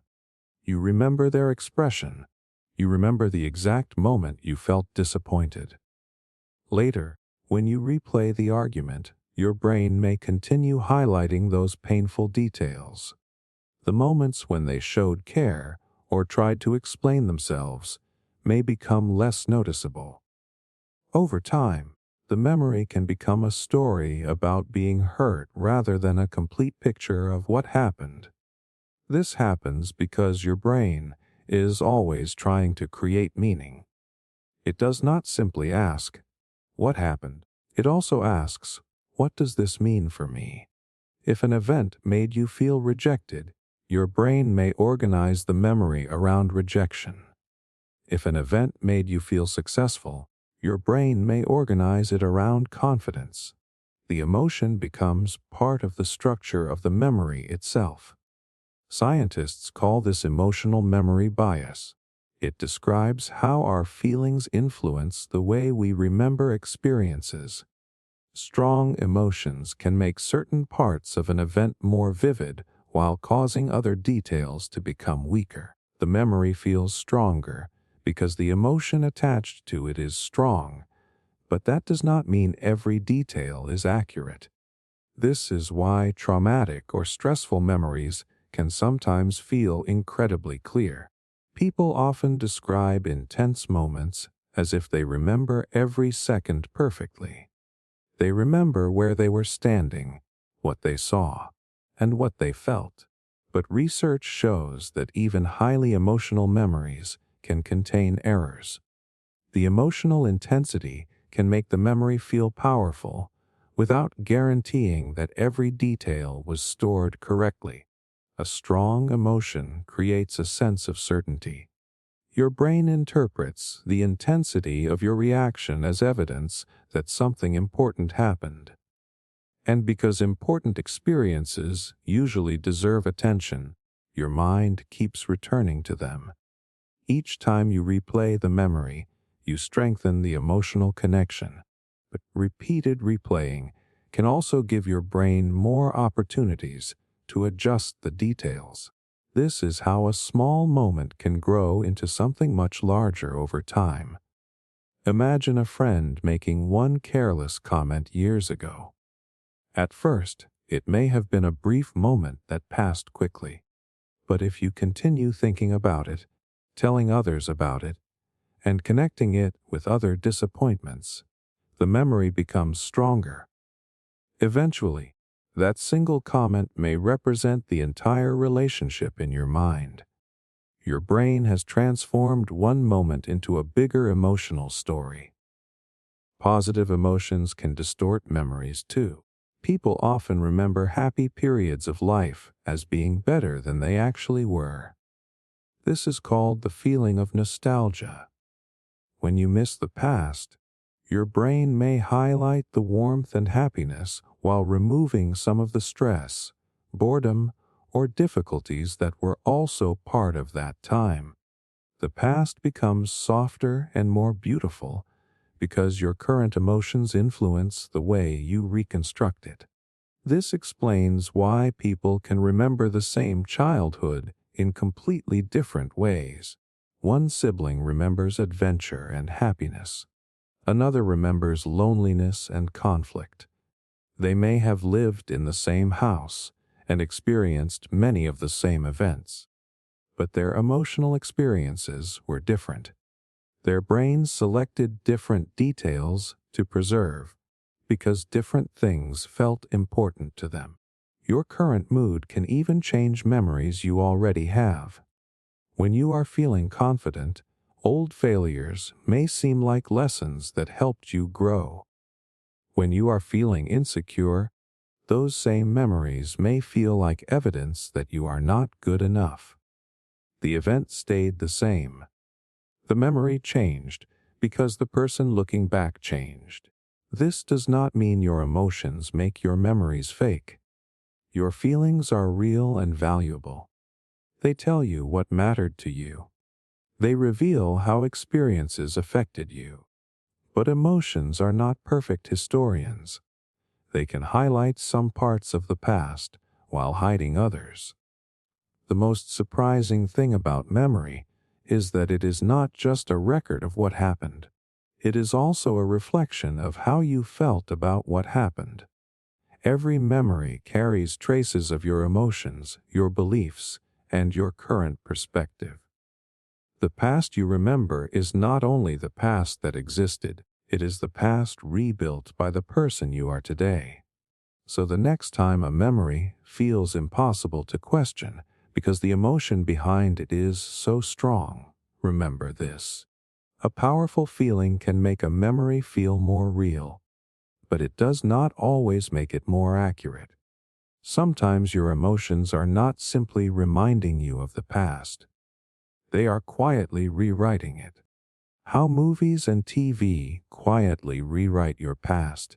Have you ever watched an old movie or a television show and suddenly felt like it reminded you of something from your own childhood? Maybe a scene makes you think of your old school. Maybe a character reminds you of someone you knew. Maybe a certain style of house, a family dinner, or a childhood adventure feels strangely familiar. The feeling is powerful because your brain is not just watching the story. It is comparing that story with your own memories. And sometimes, without you noticing, the fictional world you are watching begins influencing the way you remember your real life. We often believe our memories are protected from outside stories. We think we can clearly separate what happened to us from what we saw on a screen. But the human brain is not designed like a strict filing cabinet where every experience has a separate folder. It connects information based on meaning, emotion, and familiarity. When a movie or television show presents a believable situation, your brain can use those details when rebuilding your own memories. This does not mean you will suddenly remember living through a scene from a movie. The process is much quieter than that. It happens through small details: a type of house, a style of clothing, a certain conversation, a feeling associated with a time period. Over years, these fictional details can blend with real experiences until you are no longer completely sure where some memories originally came from. Think about a movie set in the time period when you were growing up. Maybe the characters live in a house that looks similar to yours. Maybe they have the same type of classroom, neighborhood, or family routine. While watching, your brain notices the similarities. Later, when you think about your own childhood, those images may become part of the mental picture you create. The movie did not replace your memory, but it gave your brain extra material to build from. This happens because your brain is constantly trying to create a complete story. Real memories are often incomplete. You may remember the important moments, but forget the background details. You might remember who was there, but forget what the room looked like. You might remember how you felt, but forget exactly what happened before that emotion appeared. When those gaps exist, your brain naturally searches for information that fits. Movies and television provide an endless supply of realistic details. They show us how people might talk, how places might look, and how events might unfold. Because these scenes are designed to feel believable, your brain can treat them as useful information. Over time, repeated exposure to fictional situations can influence the way you imagine and reconstruct real ones. A simple example is childhood memories. Many people remember their younger years through a mixture of personal experiences, family stories, photographs, and media they consumed. A person may remember a school experience as having certain dramatic moments because they watched similar scenes in movies. They may imagine friendships, conversations, or conflicts in ways influenced by stories they saw growing up. The memory still feels personal because it has become connected to their identity. The emotional power of movies makes this effect even stronger. Stories are designed to create feelings. A dramatic scene makes you feel fear.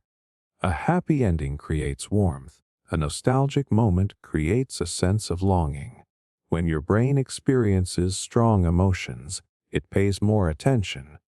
Emotional information feels important, and important information is more likely to become connected to your memories. This is why fictional characters can sometimes feel like people we actually know. You may miss a character after a series ends. You may feel attached to a place that only exists on a screen. Your brain responds emotionally to imagined experiences because the emotional systems involved do not always require a real event. A story can create genuine feelings, and those feelings can influence the way you remember certain periods of your life. Music, visuals, and repeated exposure make this even more powerful. Think about hearing a song from a movie you watched years ago. Suddenly, you are transported back to that time in your life. You may remember where you were, what you were doing, and what that period felt like. But sometimes the memory is connected more strongly to the movie experience than the actual events happening around you. The soundtrack becomes part of the story your brain tells about that chapter of your life. The influence can also work in reverse. Sometimes we remember real events using the structure of stories we have seen. Movies teach us common patterns. They show us what dramatic moments look like, what meaningful conversations sound like, and how important life events are supposed to feel. Without realizing it, we may organize our own memories using these familiar patterns. This is one reason people sometimes exaggerate the details of old experiences. A normal childhood argument can become a dramatic scene in memory. A simple friendship can become a perfect story of connection. A regular vacation can become a magical adventure. The brain naturally prefers meaningful stories, and entertainment has spent years teaching us what meaningful stories look like. This does not mean movies and television are harmful. They expand imagination, create empathy, and help us understand different experiences. The same ability that allows fictional stories to influence memory also allows us to learn from them. Humans have always used stories to understand the world. The only problem is that our brains sometimes forget that a powerful story was never our own experience. Your memories are built from everything you absorb: conversations, photos, emotions, other people's stories, and yes, even fictional worlds. Your brain takes all of these pieces and creates a personal narrative that feels like your life history. The next time a memory feels incredibly vivid, ask yourself where all the details came from. Did you experience every part of it? Did someone tell you the story? Did you see something similar in a movie or show? The answer may not always be clear, because your brain is not just storing your past. It is constantly creating it, using every story it has ever encountered to build the person you believe you have always been. Why first impressions change your memory of everything after. The moment you meet someone for the first time, your brain begins building a story about them. You notice their face, their voice, their confidence, their expressions, and the way they make you feel. Within seconds, your mind starts deciding what kind of person they are. Are they friendly? Are they trustworthy? Are they confident? Are they someone you should avoid? The strange part is that this first judgment does not just affect how you see them in the present. It can quietly change how you remember everything they do afterward. Most people believe memories are created by simply collecting information. We think we observe a person, store those observations, and later remember the facts. But the brain does something more complicated. It does not only record what happens, it interprets what happens. Once your mind creates an impression of someone, that impression becomes a filter through which future experiences are understood and remembered. Imagine meeting a new coworker who seems confident and helpful on the first day. They introduce themselves warmly, answer your questions, and make you feel comfortable. Your brain quickly creates a positive impression. Later, if that person makes a mistake, you may remember it as a small accident. You might think they were having a bad day. The positive image you created earlier influences how you interpret and remember the mistake. Now imagine the opposite. Someone makes a poor first impression. Maybe they seem distracted. Maybe they appear rude. Maybe they say something that bothers you. Later, when they do something kind, your brain may not give that moment the same weight. You might question their intention or assume there is another reason behind their behavior. The same action can create a completely different memory depending on the story your brain has already built. This happens because of a psychological effect called confirmation bias. Once your brain forms a belief, it naturally looks for information that supports that belief. You pay more attention to details that match your expectations and often ignore details that challenge them. Over time, your memories become filled with evidence that supports the original impression, making that impression feel even more accurate. The surprising part is that first impressions do not just influence future judgments. They can also change how you remember past interactions. Your current opinion of someone can travel backward and reshape the way you think about earlier moments with them. If you later discover that someone you trusted was dishonest, your brain may begin reviewing old conversations and searching for warning signs. Suddenly, small details that once seemed meaningless become obvious clues. You might think, "I should have known," but those clues may only feel obvious because you already know the ending. This is another way your brain rewrites the past. It uses current information to reorganize old memories. Instead of remembering events exactly as they happened, you remember them through the lens of what you believe now. The person you see today can influence the person you remember from yesterday. Think about friendships and relationships. When two people first meet, they often create expectations about each other. If someone seems caring and supportive early on, future actions are often interpreted in a positive way. If someone seems unreliable at the beginning, later mistakes may feel like confirmation of what you already believed. Over time, the memory of the entire relationship becomes shaped by that first emotional impression. Even small details can be affected. You may remember someone's first words differently because of how you feel about them now. You may remember their expressions, their tone, or their actions through a changed perspective. The brain does not store every interaction separately. It connects experiences together and creates a larger story about who that person is. This is why people can remember the same person in completely different ways. One person may describe someone as generous and thoughtful. Another may describe the same person as selfish and difficult. Both may have real experiences supporting their views.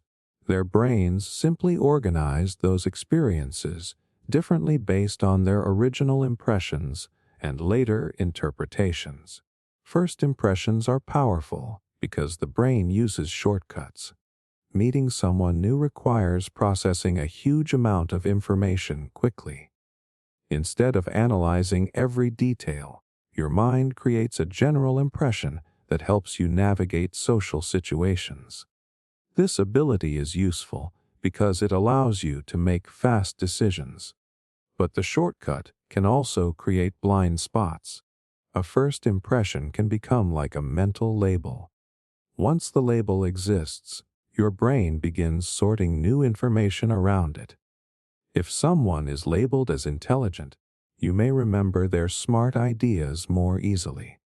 If someone is labeled as careless, you may remember their mistakes more clearly. The label influences what enters your memory and what disappears. Emotions make these effects even stronger.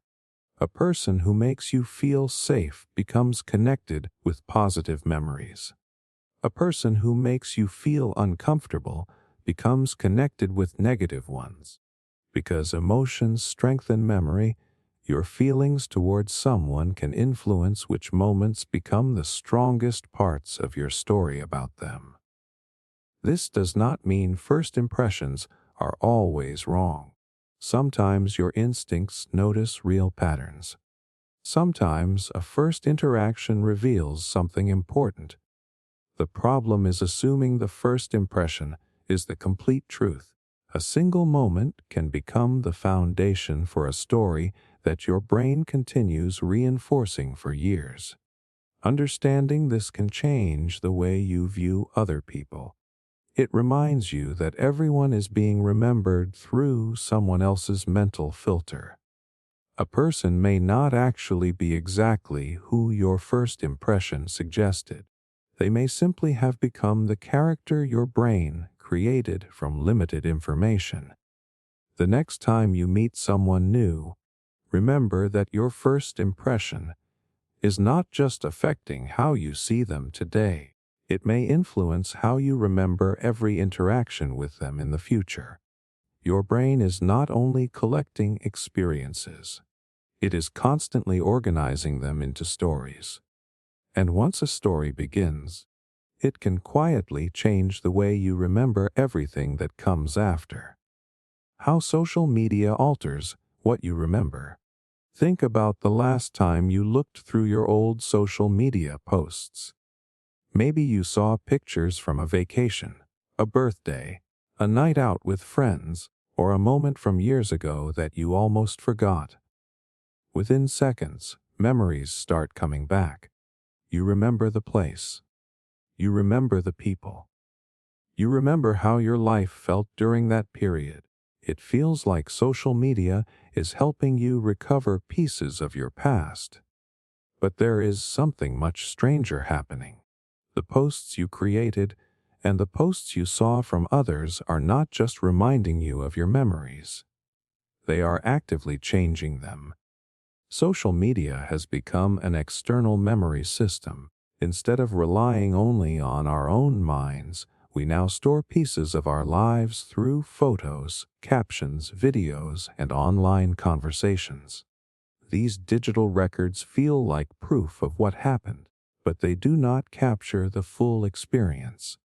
They capture selected moments, and your brain uses those selected moments to rebuild the larger story of your life.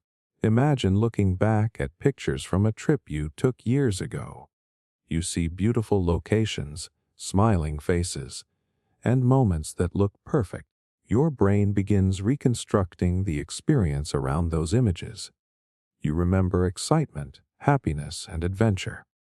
But maybe the trip also included stress, exhaustion, arguments, or moments when you felt uncomfortable. Those parts are less visible because they were not captured and shared. Over time, the online version of the experience can become stronger than the reality you actually lived. This happens because memory depends heavily on what information is available when you remember something. When you look at old posts, your brain is not simply opening a complete memory file. It is rebuilding the event using the clues in front of you. The images, captions, comments, and reactions become evidence. Whatever is easiest to access becomes more likely to become part of your remembered story. Social media creates a powerful selection effect. People usually share moments they want others to see. They post achievements, celebrations, exciting experiences, and positive emotions. They rarely document boredom, disappointment, insecurity, or ordinary moments. When you repeatedly see these selected highlights, your brain can begin remembering life as a collection of those highlights rather than the full range of experiences. This does not only affect how you remember your own life, it also changes how you remember other people. Someone's online presence can become the main source of information you use to understand them. You see their achievements, their celebrations, and their carefully chosen moments. Later, when you think about that person, your brain may rely on those images more than the private interactions you actually had with them. Photos and videos are especially powerful because they create a feeling of certainty. Seeing an image makes the brain feel like it has direct access to the past. But an image only captures one perspective. It does not show what happened before the camera was turned on or after it was turned off. It does not show what people were thinking. It does not show the emotions that were hidden behind the smile. A person can look incredibly happy in a photo while feeling completely different inside that moment. A family picture can look peaceful while there are private tensions nobody else knows about. A celebration can look perfect while the person experiencing it is dealing with stress. When we later look at the image, our brains often fill in the missing emotional details based on what the picture suggests. Social media also changes memories through repetition. Every time you see the same photo, the same caption, or the same story, the memory becomes stronger. Familiar information feels more reliable because your brain recognizes it quickly. But repetition does not always mean accuracy. It simply means the brain has practiced accessing that version of the event many times. Think about a photo from a childhood moment that your family posts repeatedly. Over the years, everyone talks about that picture. The same story is told again and again. Eventually, the image and the story become connected so strongly that you may feel like you remember details that were never actually experienced. The online record becomes mixed with your personal memory. Algorithms can also influence what parts of your past return to your mind. Social platforms often remind you of old posts, memories, and events based on what they think will engage you. This means the moments you revisit are not always the moments that mattered most. They are often the moments that were recorded, shared, and resurfaced. Your digital history starts shaping your personal history. Another surprising effect is that taking photos can sometimes change the way we experience moments in the first place. When people focus heavily on capturing a perfect image, they may pay less attention to the actual experience happening around them.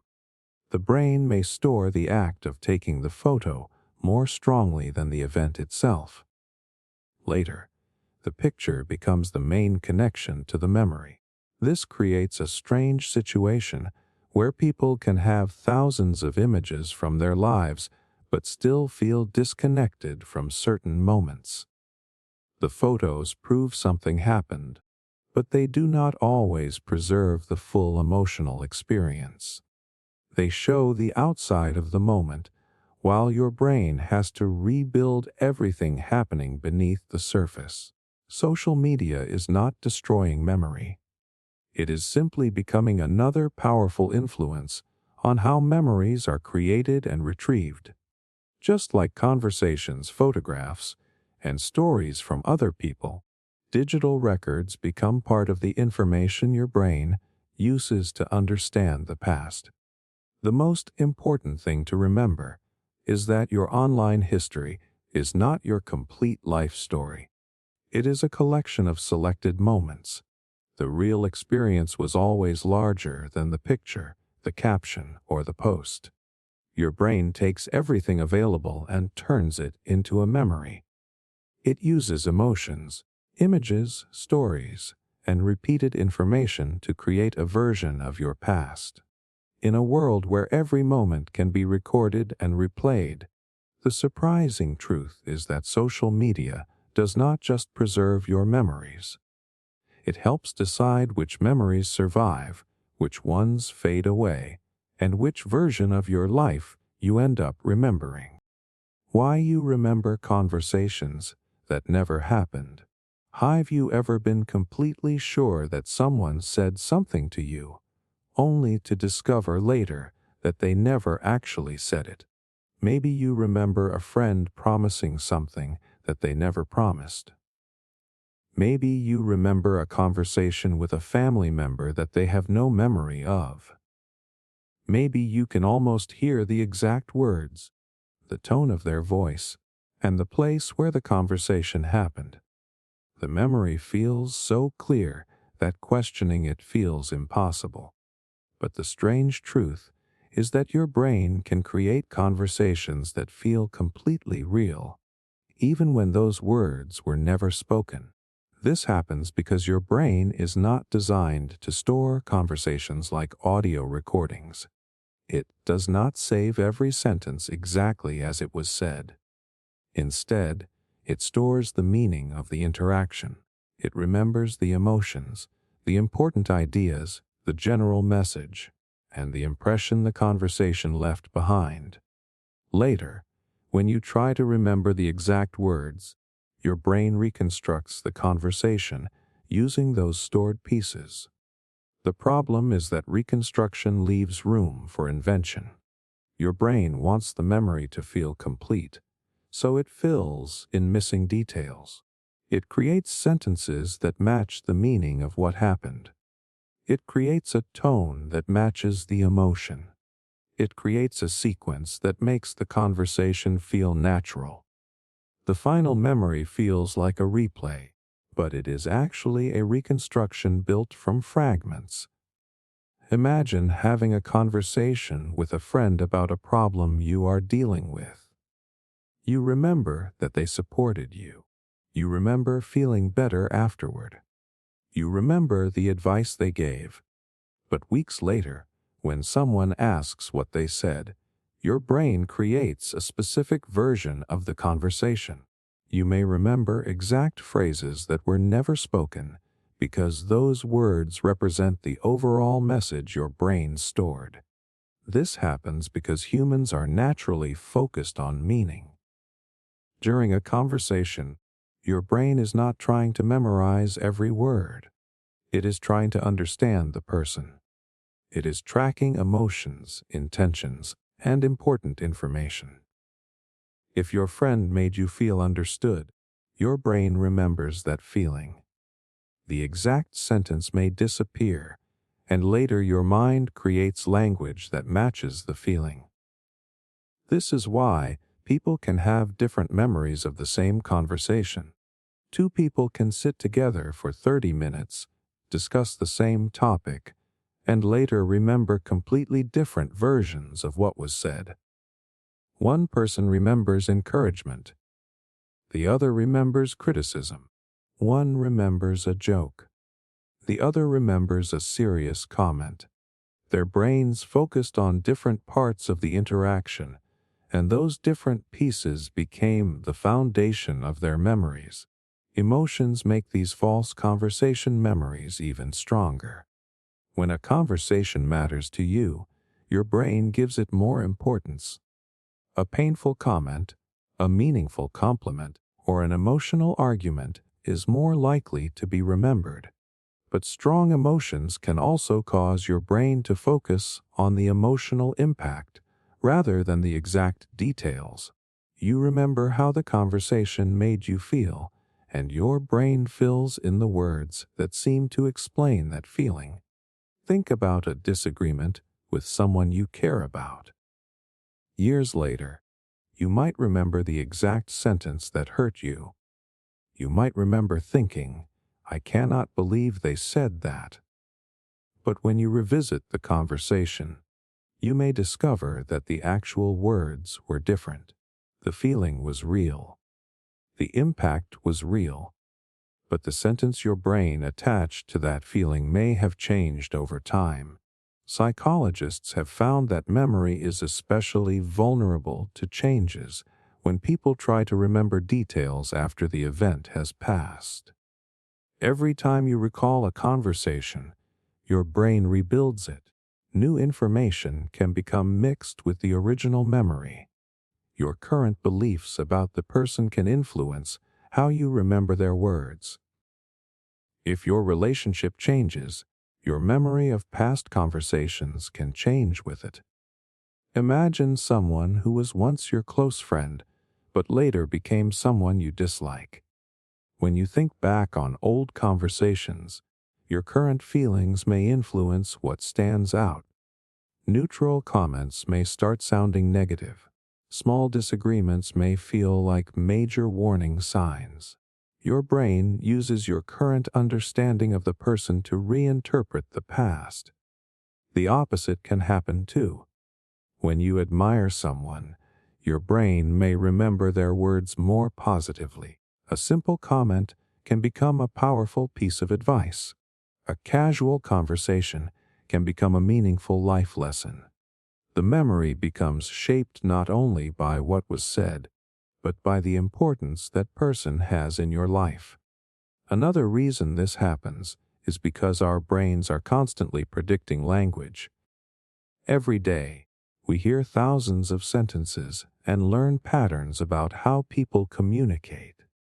When a conversation memory is incomplete, your brain uses those patterns to rebuild the missing parts. It creates the kind of sentence that a person would probably say in that situation. Because the sentence sounds natural, it feels like something you actually heard. This ability is incredibly useful. Without it, remembering and understanding communication would be much harder. You would struggle to follow conversations if your brain could only rely on perfect recordings. Filling in gaps helps you understand people quickly. The problem is that the same system that helps you understand conversations can also create details that were never spoken. This explains why people sometimes argue over what was said. One person says, "You told me this." The other person says, "I never said that." Both may be honest. Both may be remembering what feels like a real conversation.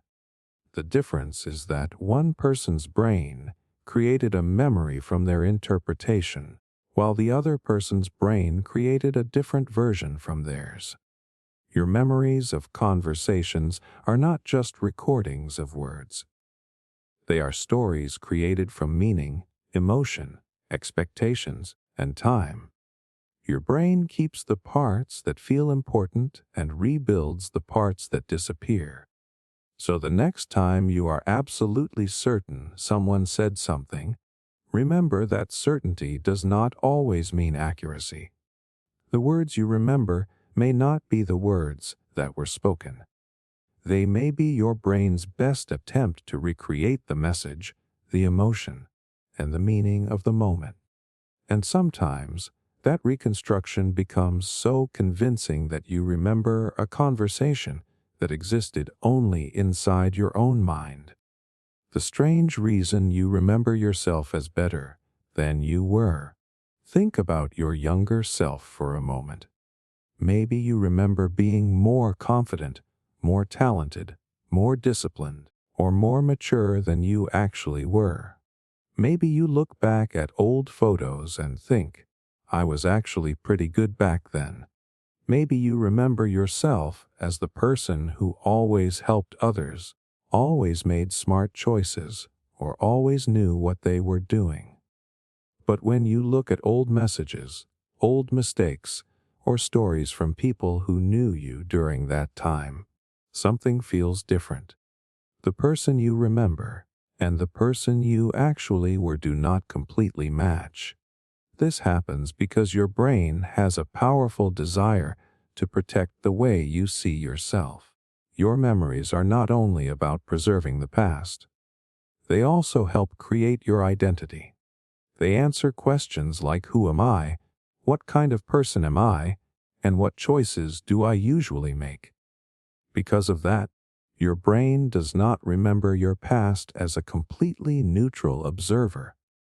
It often reshapes your memories in ways that create a more comfortable and consistent version of yourself.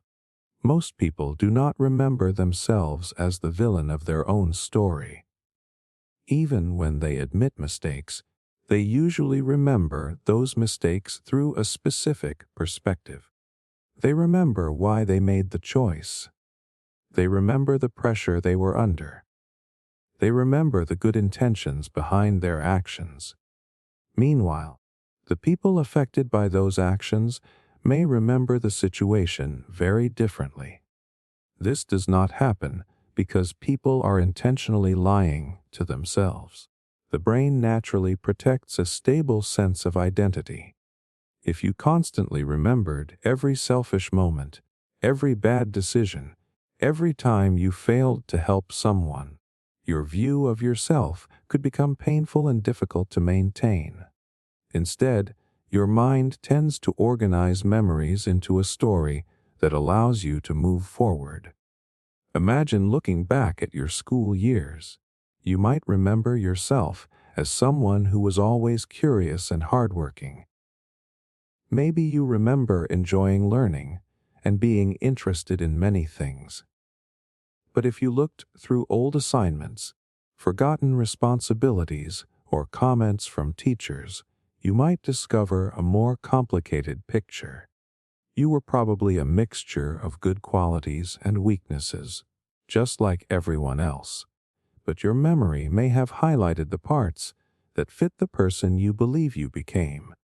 Psychologists describe this as a form of self-serving bias. This means people often remember information in ways that protect their self-image. Successes are more likely to be connected to personal ability. Failures are more likely to be explained by outside circumstances. When something goes well, you may remember the effort you put in. When something goes badly, you may remember the unfair situation, bad timing, or difficult conditions that influenced the outcome. The same process affects how you remember your personality. Many people believe they have always been the way they are now. Someone who is organized today may remember always being responsible. Someone who is confident today may remember always being outgoing. But personality changes over time. Your current identity can influence how you interpret your past self, making your earlier version seem more similar to who you are now. This is called memory consistency bias. Your brain prefers a smooth story over a confusing one.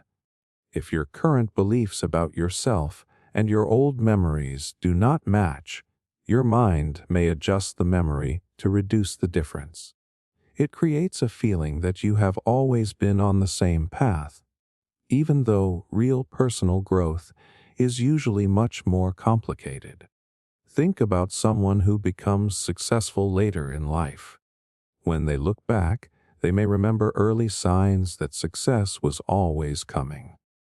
They remember moments when they were determined, creative, or ambitious. Those moments may have happened, but the memory can make them seem more important than they felt at the time. The uncertainty, confusion, and failures along the way often become less visible. The opposite can happen when people remember painful periods of their lives. Someone who struggled during a difficult time may remember themselves as completely lost or incapable, but people around them might remember moments of strength, kindness, or resilience that the person has forgotten. The brain does not only exaggerate positive memories, it can also create negative versions of ourselves depending on the story we currently believe. Another reason this happens is because we view our past selves from a different position. The person remembering and the person who experienced the event are not the same person. You have more knowledge now. You understand consequences that your younger self could not see. You know how certain decisions turned out. That information changes how you judge the person you used to be. Imagine your younger self making a choice that seems obviously wrong today. It is easy to look back and think, how could I have been so careless? But your younger self did not have your current experience, information, or perspective. Your brain often forgets how limited your understanding was at that moment because it is looking backward with everything you know now. This is also why old memories can feel surprisingly flattering. Your brain removes some of the messy details and keeps the parts that support your current identity. It remembers the moments that prove you were funny, brave, creative, or thoughtful. The ordinary mistakes and contradictions become less important because they do not fit as neatly into your personal story. But seeing this process clearly can actually make you understand yourself better. Your past self was not a perfect person or a terrible person. They were a changing person. They made choices with the information they had. They had strengths, weaknesses, fears, and hopes that may not completely match who you are today. Your memories are not just records of who you were. They are also explanations of how you became who you are now. Your brain looks backward and creates a story of growth, survival, and identity. Sometimes that story is accurate. Sometimes it is edited to make the journey feel clearer than it really was. The strange truth is that you are not just remembering your past. You are constantly rewriting your relationship with it. The person you remember being is partly shaped by the person you are today. And sometimes the biggest illusion your brain creates is making you believe that your old self was always a little more like you than they actually were. Why embarrassing moments keep changing every time you recall them. Think about the most embarrassing moment you can remember. Maybe it was saying something awkward in front of a group of people. Maybe you made a mistake at work or school. Maybe you waved at someone who was not actually waving at you. Whatever the moment was, you probably remember it clearly. You can almost see the scene. You can feel the discomfort coming back. You might even remember exactly how everyone reacted. But here is the strange thing. The embarrassing moment you remember today may not be the same moment that actually happened. Every time you recall an embarrassing experience, your brain does not simply replay it. It rebuilds it.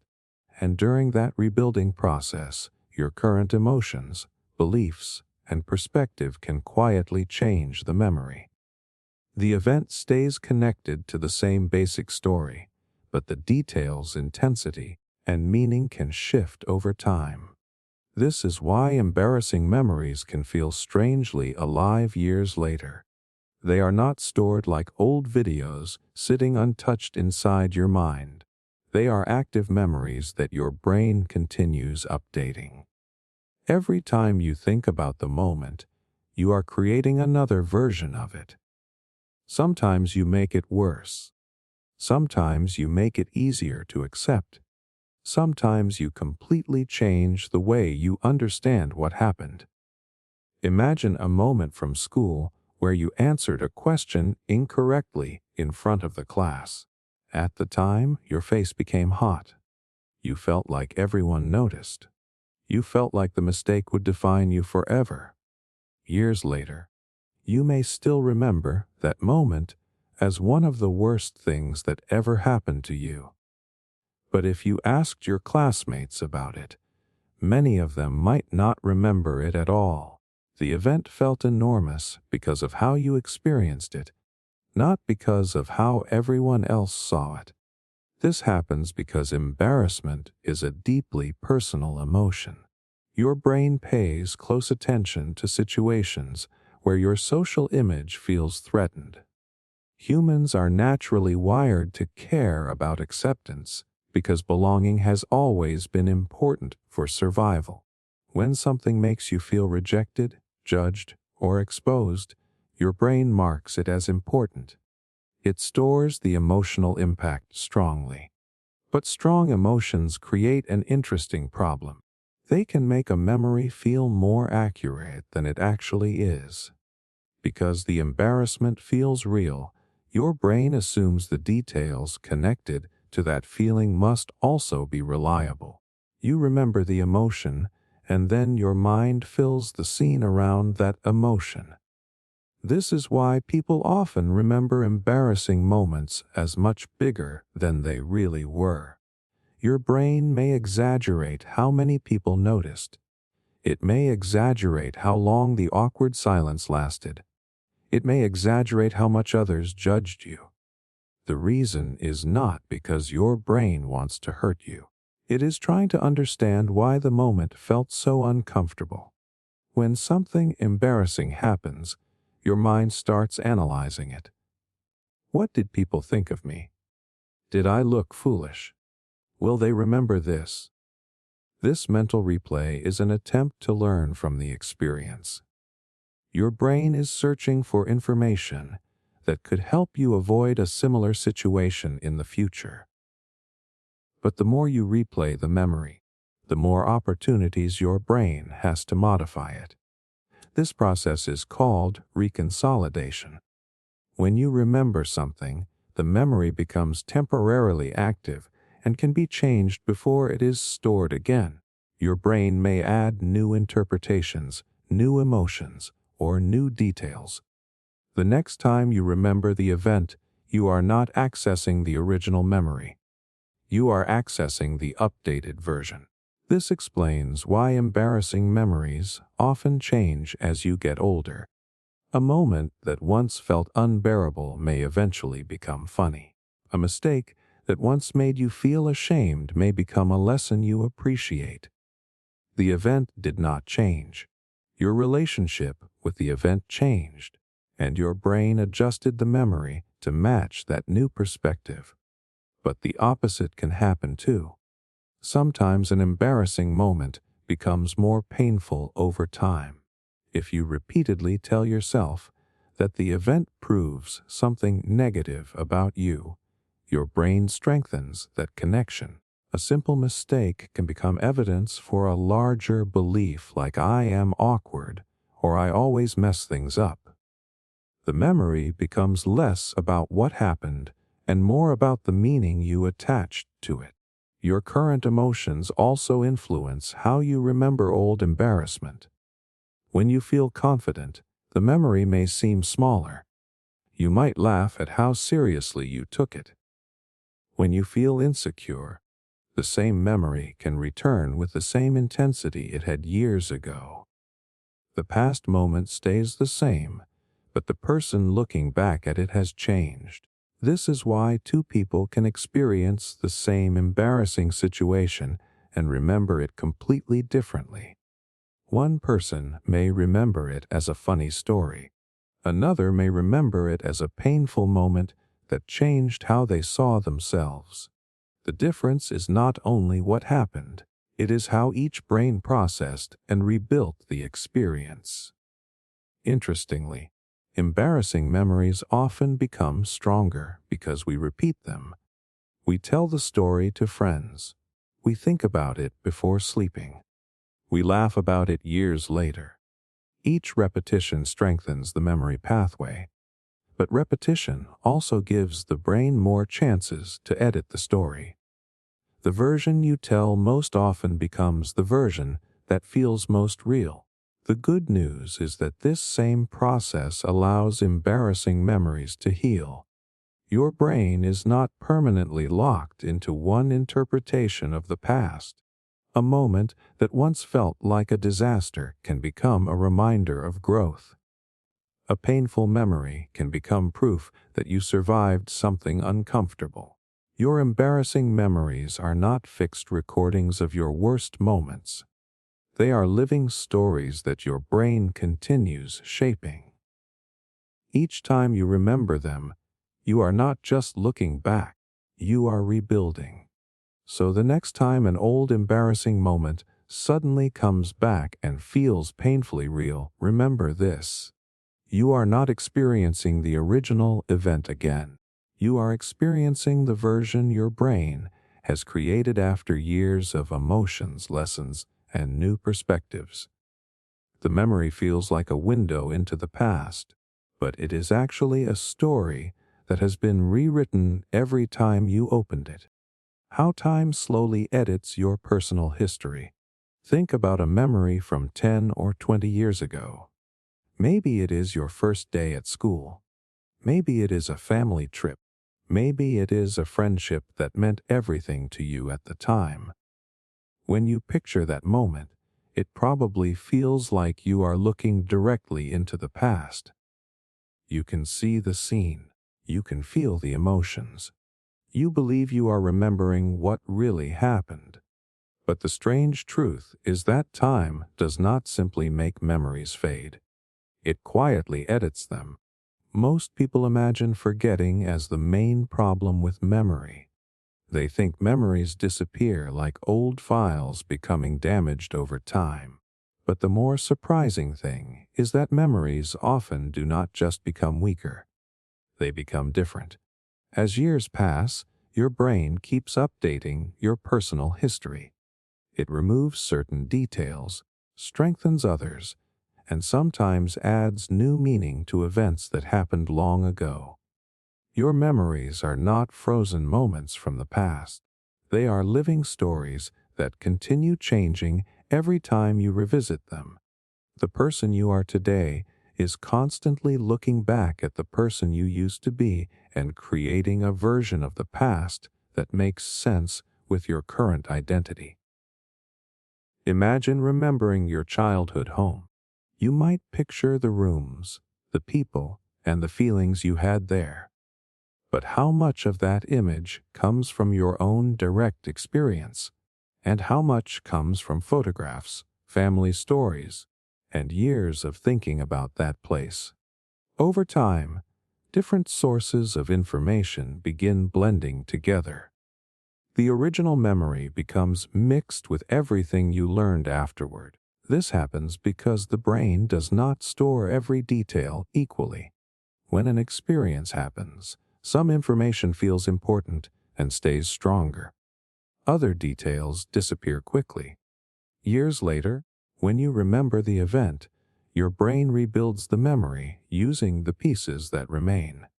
If there are gaps, your mind naturally fills them using what seems likely. Time creates more opportunities for these changes because you continue living after the original event. Every new experience can influence how you understand old ones. A difficult childhood experience may later become a lesson about strength. A painful friendship may later become a story about personal growth. The facts may stay similar, but the meaning attached to them changes. This is why the same event can feel completely different at different ages. A teenager may remember a strict parent as unfair and controlling. The same person as an adult may remember that parent as protective and worried. The event did not change. The perspective of the person remembering it changed, and that new perspective reshaped the memory. Your current beliefs have a powerful influence on your past. The brain wants your life story to feel consistent. It wants your memories to support the person you believe you are today. If you see yourself as someone who has always been independent, you may remember moments that support that identity. If you see yourself as someone who struggled and overcame challenges, your brain may highlight memories that fit that journey. This process helps create a sense of personal identity. Without it, your life would feel like a collection of random events with no connection. Your brain creates a story that explains where you came from and how you became who you are. The problem is that stories are not always perfect copies of reality. They are interpretations. Think about old relationships. When you were close to someone, you may remember the best moments clearly. You remember laughter, shared experiences, and meaningful conversations. After the relationship ends badly, your brain may begin highlighting different memories. Small disagreements become more important. Warning signs become easier to notice.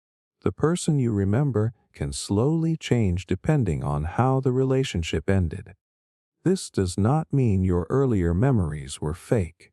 It means memory is influenced by the entire timeline of your life. The ending of a story can change the way you understand the beginning.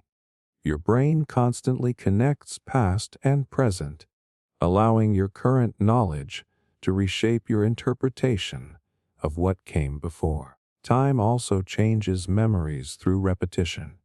The more often you tell a story, the stronger that version becomes. But repetition does not always preserve the original event. Each retelling is another opportunity for small changes. Details become smoother. Certain parts become more dramatic. Other parts disappear because they no longer feel important. This is why family stories can become difficult to separate from personal memories. A story told at every gathering can eventually feel like something you personally remember. The emotions are real. The images feel familiar. But the source of the memory may have shifted from your own experience to the repeated stories surrounding it.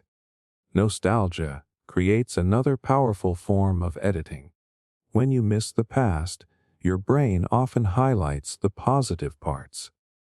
It remembers the feelings of comfort, connection, and happiness while reducing the difficulties that existed at the same time. This is why people often say things like things were better back then. The past they remember is not only the past that happened. It is the past filtered through longing. But time does not only make memories more positive. Sometimes it creates harsher versions too. A person may spend years replaying a mistake until that one moment becomes a defining part of their identity. The event itself may have lasted only a few minutes, but the memory grows because of the meaning attached to it. Your brain is always asking one important question when it looks backward. What does this mean about me? The answer influences how the memory is stored and remembered.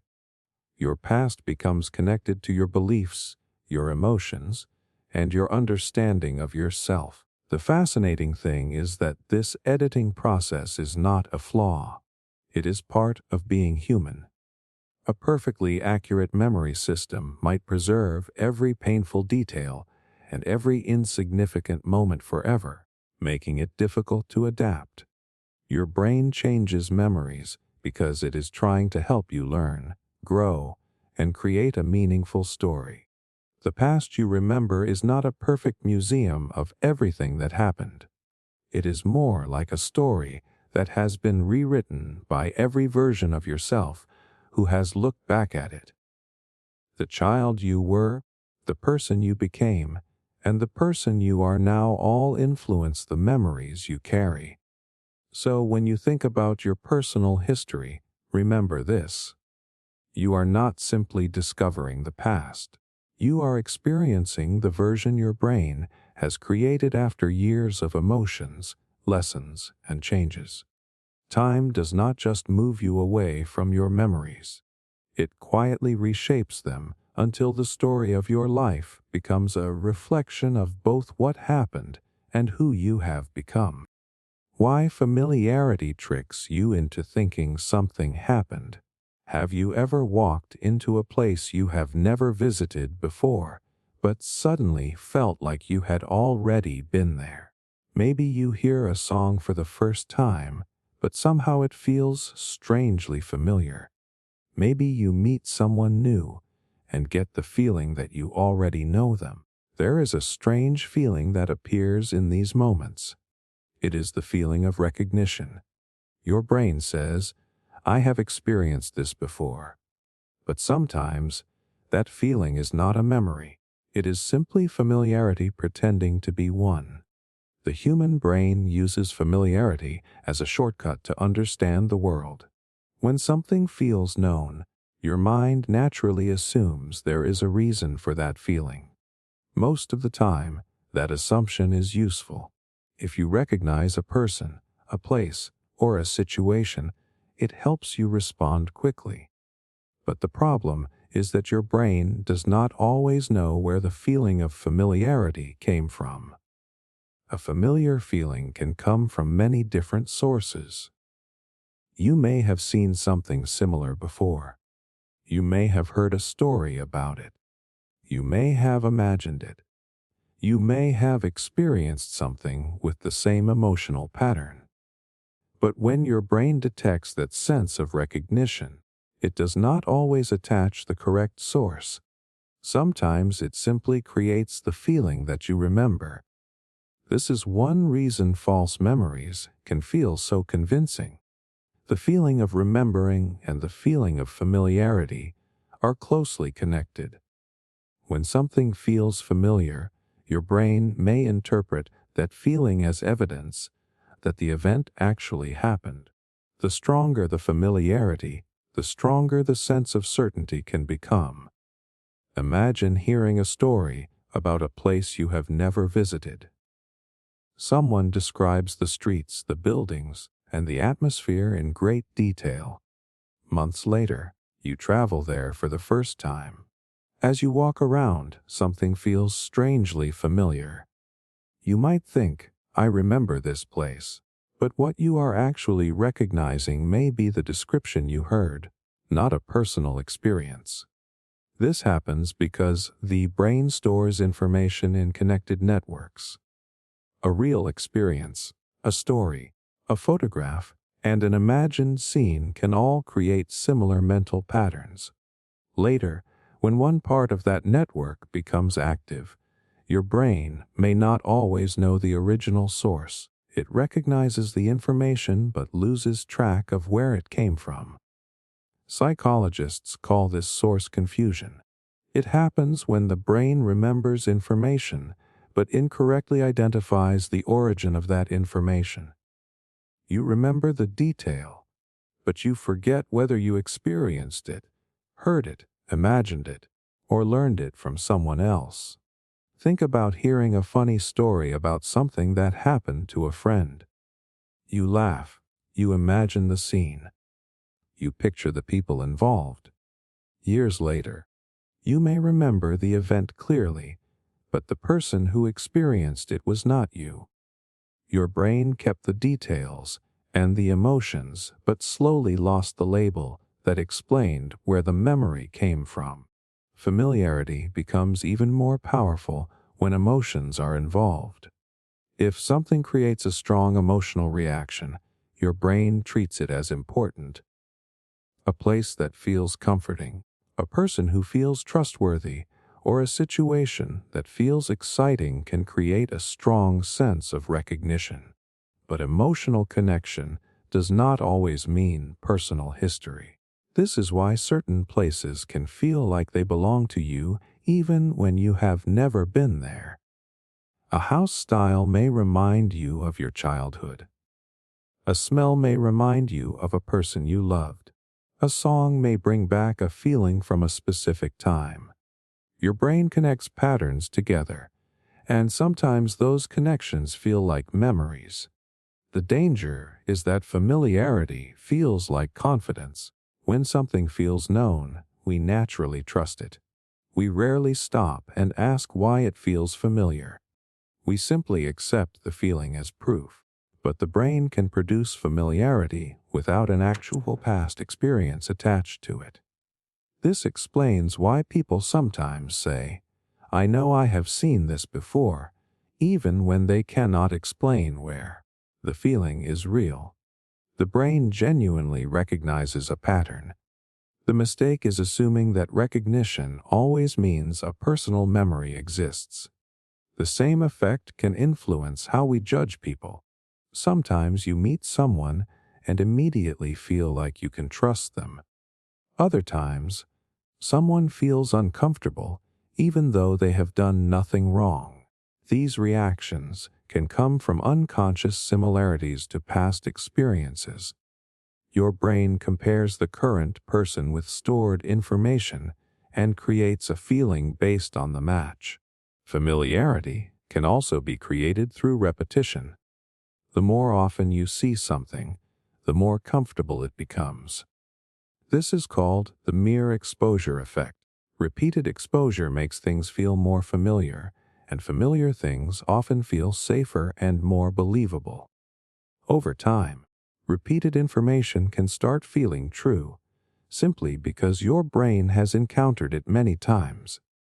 This is why repeated stories, online content, and even false information can sometimes become convincing. The brain does not only ask, "Is this accurate?" It also pays attention to, "Does this feel known?" A familiar idea can feel correct even when it is not. But familiarity itself is not a bad thing. It allows you to recognize friends, understand your environment, and learn quickly. Without it, every experience would feel completely new and overwhelming. The same system that sometimes creates false memories also makes everyday life possible. The important thing is understanding that familiarity is a feeling, not proof. Your brain can create the sensation of remembering without an actual memory behind it. It can make something new feel old. It can make imagination feel like experience. It can make borrowed information feel like something you personally lived. The next time you experience that strange feeling of having been somewhere before or knowing something you cannot explain, remember this: Your brain is incredibly good at finding patterns. Sometimes it finds a real connection. Sometimes it creates one. And when familiarity becomes strong enough, your mind can turn a simple feeling of recognition into a memory that feels completely real. The false memories created by imagination alone. Close your eyes and imagine a place from your childhood. Maybe it is your old home. Maybe it is your school. Maybe it is a park where you used to spend time. As you picture it, details begin appearing. You can see the colors. You can imagine the sounds. You can almost feel what it was like to be there. Now here is the strange question. How much of what you are experiencing is a real memory, and how much is something your brain is creating right now? Most people believe imagination and memory are completely separate. We think memories come from things that actually happened, while imagination creates things that are only fictional. But inside the brain, the two systems are much closer than we realize. The same mental tools used to remember the past are also used to imagine possibilities.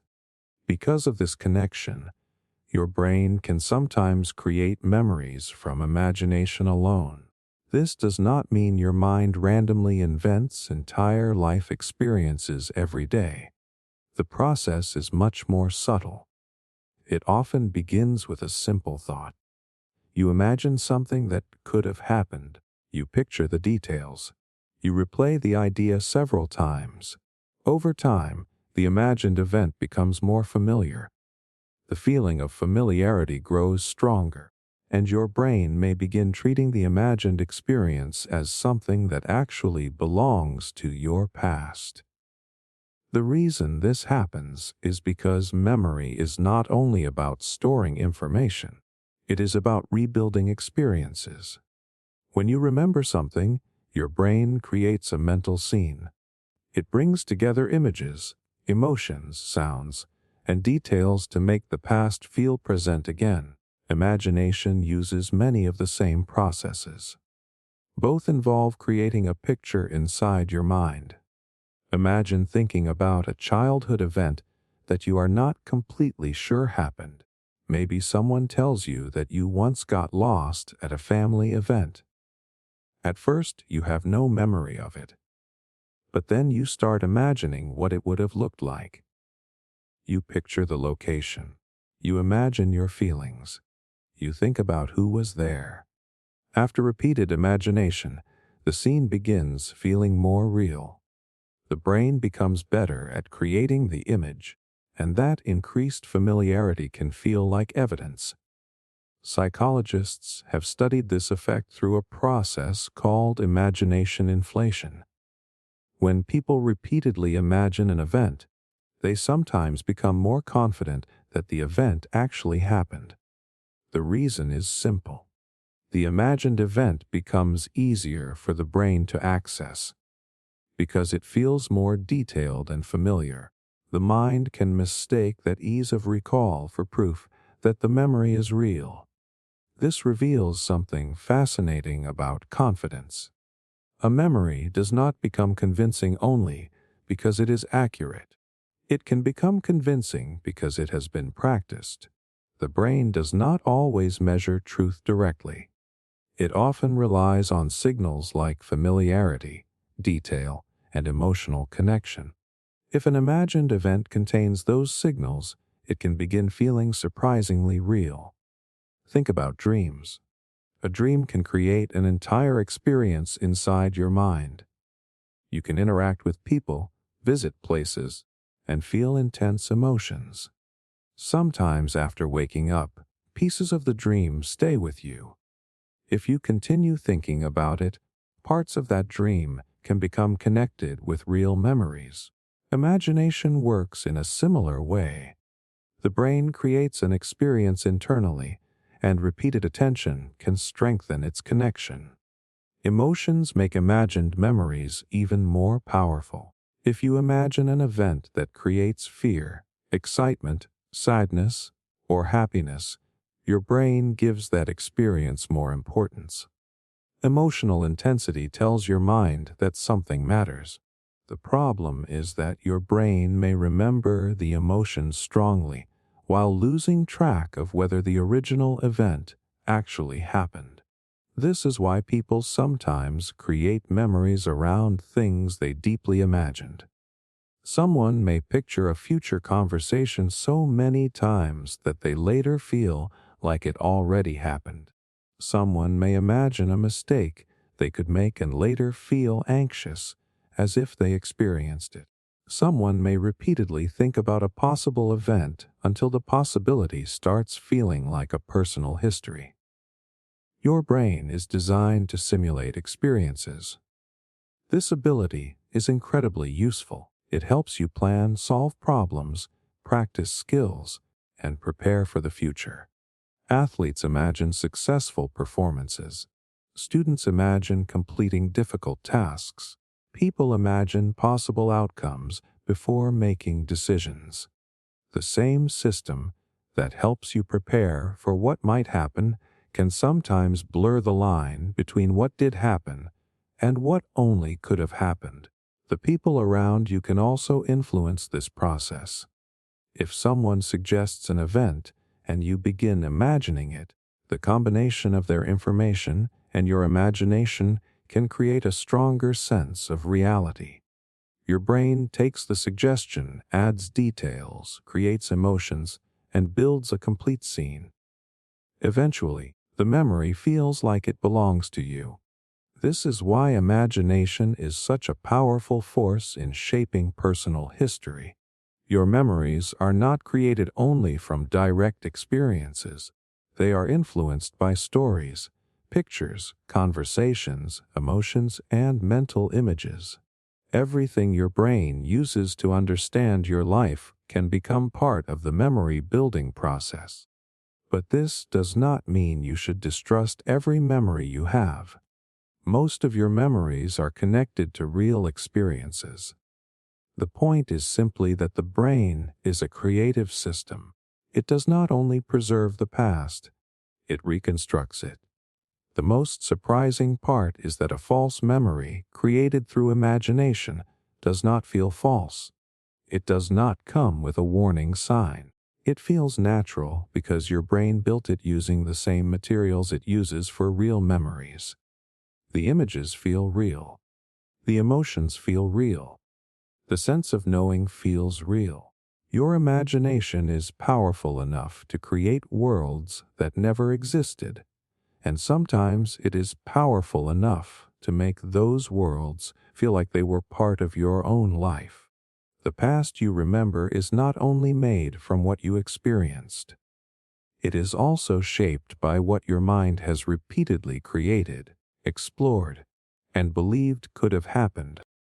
How stress makes your brain invent missing details. Think about a moment when you were under extreme pressure. Maybe you were rushing to finish something important. Maybe you were in a heated argument. Maybe something unexpected happened and your body instantly went into survival mode. During moments like these, everything can feel unusually intense. Your heart beats faster. Your attention narrows. Your emotions become stronger. Later, you may remember the event with complete confidence. You may feel like you remember every detail. But the strange truth is that stress can actually make your brain create details that were never there. When people think about stressful memories, they often assume they must be the most accurate ones. It makes sense because intense moments feel unforgettable. A frightening experience can feel permanently burned into your mind. A stressful conversation can replay in your head for years. Because the memory feels so powerful, it seems impossible that anything could be missing or incorrect. But stress changes the way your brain processes information, and sometimes those changes create gaps that your mind automatically fills. During stressful situations, your brain shifts its focus toward what seems most important for survival. It becomes highly alert to threats, emotions, and important signals around you. This can be helpful because it allows you to react quickly. If something dangerous happens, your brain does not need to carefully analyze every tiny detail. It needs to identify what matters most and respond. The problem is that this narrowed attention means some details may never be fully recorded. You may remember the person who made you feel threatened, but not the exact words they used. You may remember the fear you felt, but not everything happening around you. You may remember the main event, but not the smaller pieces that happened before or after. Later, when you try to remember the situation, your brain notices the missing information. But instead of leaving empty spaces, it naturally tries to complete the picture. Your mind creates a version that feels logical based on what you already know. It uses expectations, previous experiences, and emotions to fill in the details. Imagine being in a stressful situation where someone suddenly approaches you aggressively. Your brain focuses on their face, their actions, and the feeling of danger. Later, you might remember exactly what they looked like and how scared you felt, but details like the exact timing, the background, or the words spoken may become less certain. If someone later suggests a detail, your brain may attach it to the memory because it fits the emotional story. This happens because memory is not a recording system. It is a reconstruction system. Every time you remember something, your brain rebuilds the experience from stored information. Stress can make that rebuilding process more difficult because the original memory may contain fewer complete details. Emotions play a major role in this process. When you experience intense stress, your brain gives priority to emotional information. The feeling of fear, anger, or panic can become the strongest part of the memory. Because the emotion is so clear, your brain may assume the details connected to it must also be accurate. But a powerful emotional memory can still contain missing pieces. This is why people who experience the same stressful event can remember it differently. Each person's brain focuses on different details. One person remembers the words. Another remembers the actions. Another remembers the feeling of fear. When their brains later rebuild the memory, each person fills the missing spaces differently. Stress can also increase the influence of assumptions. When information is missing, your brain relies more heavily on what it expects. If you believe someone was angry, you may remember their expression as more aggressive. If you believe a situation was dangerous, you may remember details that support that danger. Your brain uses your understanding of the event to complete the parts it did not fully capture. This is not because your brain is trying to deceive you. It is actually trying to protect you. A brain that quickly creates explanations is useful because it helps you understand situations without having every piece of information. The same ability that helps you make fast decisions can sometimes create inaccurate memories. Research on stressful experiences and memory has shown that high emotional states can affect both what people remember and how confidently they remember it. A person can be completely sincere and still have an inaccurate memory. Confidence comes from how strongly the brain has connected the information, not from a guarantee that every detail is correct. Think about how often people say, "I will never forget that day." They usually mean the emotion will never leave them. And they may be right. The feeling can remain incredibly strong, but remembering the feeling is not the same as remembering every detail perfectly. The emotional truth of an experience and the factual details of that experience are not always identical. Stress can also affect memories after the event is over. When you repeatedly think about a stressful moment, your brain continues rebuilding it. Each replay can strengthen certain details while weakening others. Over time, the version you remember most often becomes the version that feels most real. This is why stressful memories can sometimes become more dramatic over time. A frightening moment can grow larger in your mind as you repeatedly analyze it. Small details can become stronger. Missing pieces can be replaced with explanations. The memory becomes a story shaped by both what happened and how your brain processed it afterward. Understanding this does not mean stressful memories should be ignored. Your emotions are important. They tell you what affected you deeply. They help you learn from difficult experiences. But it is useful to remember that emotional intensity does not always equal perfect accuracy. Your brain is constantly trying to create a complete picture of your life. During stress, it may have fewer details to work with, so it becomes even more creative in filling the gaps. The memory you carry may feel like a perfect record of the moment, but sometimes it is a combination of what you experienced, what you felt, and what your brain created afterward.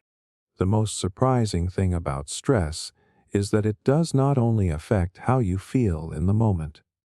It can also shape the story you tell yourself about what happened.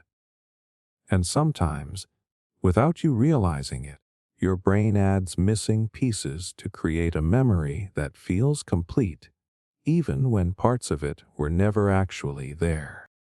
Why eyewitness memories are less reliable than they seem. Imagine standing in a courtroom and hearing someone confidently describe a crime they witnessed. They explain where they were standing. They describe what the person looked like. They remember the exact moment everything happened. Their voice sounds certain. Their memory feels convincing. Most people naturally think, if they sound that confident, they must be telling the truth. But one of the most surprising discoveries about human memory is that confidence and accuracy are not the same thing. Eyewitness memories feel powerful because they involve real experiences. A person was physically there. They saw something happen. They were not imagining a story or hearing it from someone else. Because of that, we assume their memory should work like a camera recording an event. But the human brain does not record reality perfectly. Even during moments we personally experience, our memories are shaped by attention, emotions, expectations, and information we receive afterward. When something unexpected or stressful happens, the brain does not capture every detail equally. It focuses on what seems important in that moment. If a person witnesses a dangerous situation, their attention may move toward the threat. They may remember the person's face, a movement, or a specific object. But other details may receive less attention. The lighting, distance, timing, or surrounding environment may not be stored clearly. Later, when the person tries to remember the event, the brain rebuilds the memory using the information that remains. Missing details may be filled using assumptions, expectations, or information learned after the event. The person is not intentionally changing the story. Their brain is creating the most complete version it can. This is why two people can witness the same event and honestly remember different things. One person may focus on what someone was wearing. Another may focus on what was said. Another may remember the emotions they felt. Each person experiences the event through their own attention and perspective. When they later recall it, their brains rebuild the memory from different pieces. A major reason eyewitness memories can change is because of suggestion. After an event happens, people often discuss what they saw with others. They may hear questions from investigators, They may read reports. They may see news coverage. All of this information can become mixed with the original memory. Imagine witnessing a car accident. At first, you remember a vehicle hitting another vehicle. Later, someone asks, how fast was the car going when it crashed? The word crashed already suggests a more intense impact than your original memory may have contained. Without realizing it, your brain may begin incorporating that suggestion into your memory. The accident may later feel more dramatic than it originally appeared. This happens because memories are not permanently sealed after they are created. Every time you remember something, the memory becomes active again and can be updated. New information can become attached to the original experience. The next time you remember the event, you may remember the updated version instead of the original one. Confidence makes this even more complicated. People often assume a confident witness is a reliable witness. A person who says, "I am 100% sure," feels more trustworthy than someone who seems uncertain. But confidence can grow after the memory changes. A person can become more confident in a memory because they have repeated it many times, received confirmation from others, or connected it with strong emotions. This means someone can sincerely believe they are correct while remembering something inaccurately. The memory feels real because the brain created it from genuine experiences and emotions. The problem is not honesty. The problem is that the process of remembering itself can introduce changes. Stress also plays a major role in eyewitness accuracy. During frightening situations, the brain becomes highly focused on survival. A person may remember certain details extremely clearly while missing others completely. They may remember the feeling of danger more strongly than the exact sequence of events. Later, the emotional power of the experience can make the memory feel more certain than it actually is. Another surprising factor is familiarity. Sometimes the brain recognizes a person or object and mistakes that recognition for a memory. A face may seem familiar because it was seen somewhere else. A name may feel connected because it was encountered before. But the brain may attach that familiarity to the wrong situation, creating a memory that feels stronger than the evidence supports. The environment where someone tries to remember also matters. Being asked the same question repeatedly can create pressure to provide an answer. The brain does not like uncertainty, so it may become more comfortable with a possible answer over time. Eventually, the repeated possibility can start feeling like a real memory. This is why eyewitness testimony requires careful understanding. A witness can be truthful and still be mistaken. A witness can be confident and still be inaccurate. A witness can have a detailed memory and still have details that were created later. But this does not mean eyewitness memories are useless. People can and do remember important events. Many memories contain accurate information. The point is that memory is a human process, not a recording device. It works through reconstruction, and reconstruction is influenced by everything that happens before, during, and after the event. Understanding the limits of eyewitness memory changes how we think about human experiences. It reminds us that remembering is not simply opening a file from the past. It is rebuilding a story from pieces. Sometimes those pieces match reality perfectly. Sometimes they contain changes that happened without us noticing. The next time someone says, "I saw it with my own eyes," remember something important. Seeing an event is only the beginning of memory. What happens afterward inside the brain can shape the story for years. And sometimes, the memory that feels like the strongest evidence is actually a carefully rebuilt version of what happened. The surprising link between nostalgia and false memories. Think about a moment from your past that you deeply miss. Maybe it is a summer from your childhood. Maybe it is an old friendship. Maybe it is a period of life when everything felt simpler. When you remember it, the memory may feel warm and complete. You can almost feel the atmosphere of that time. You remember the happiness, the people, and the feeling of being there. But there is something your brain does when you feel nostalgic. It does not just bring the past back to you.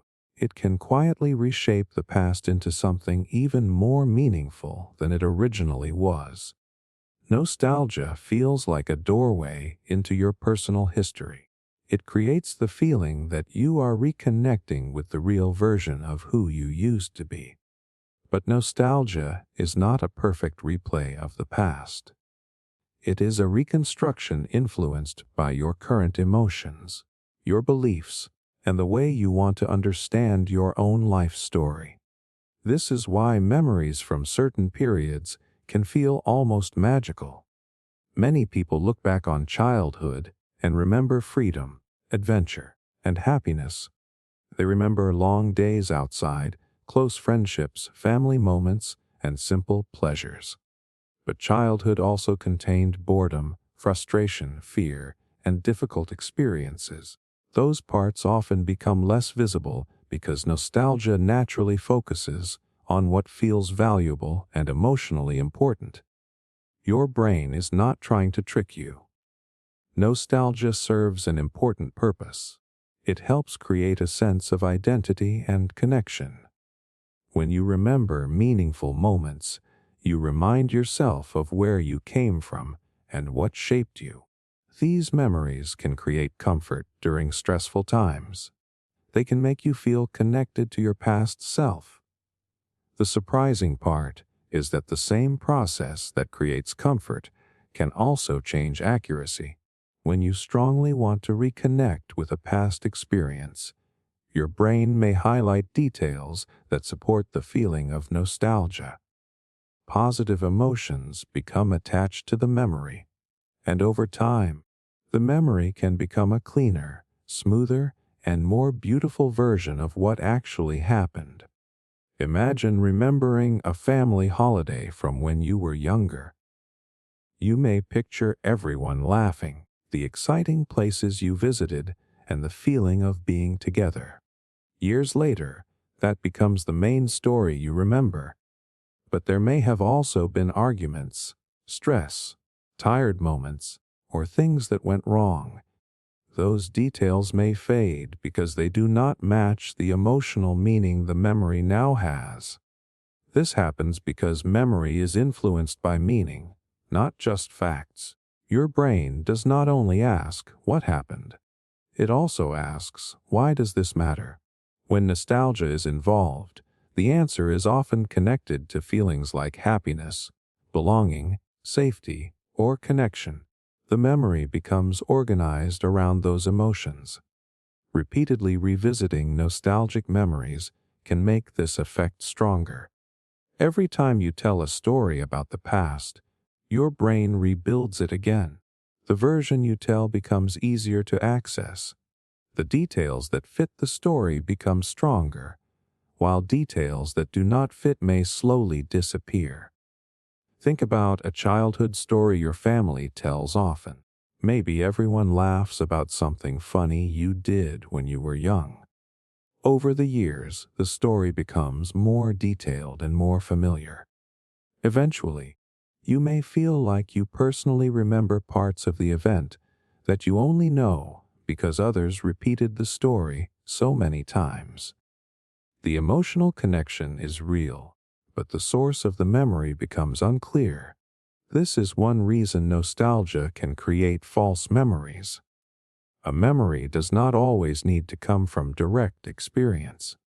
It can also come from photographs, family stories, old videos, and repeated imagination.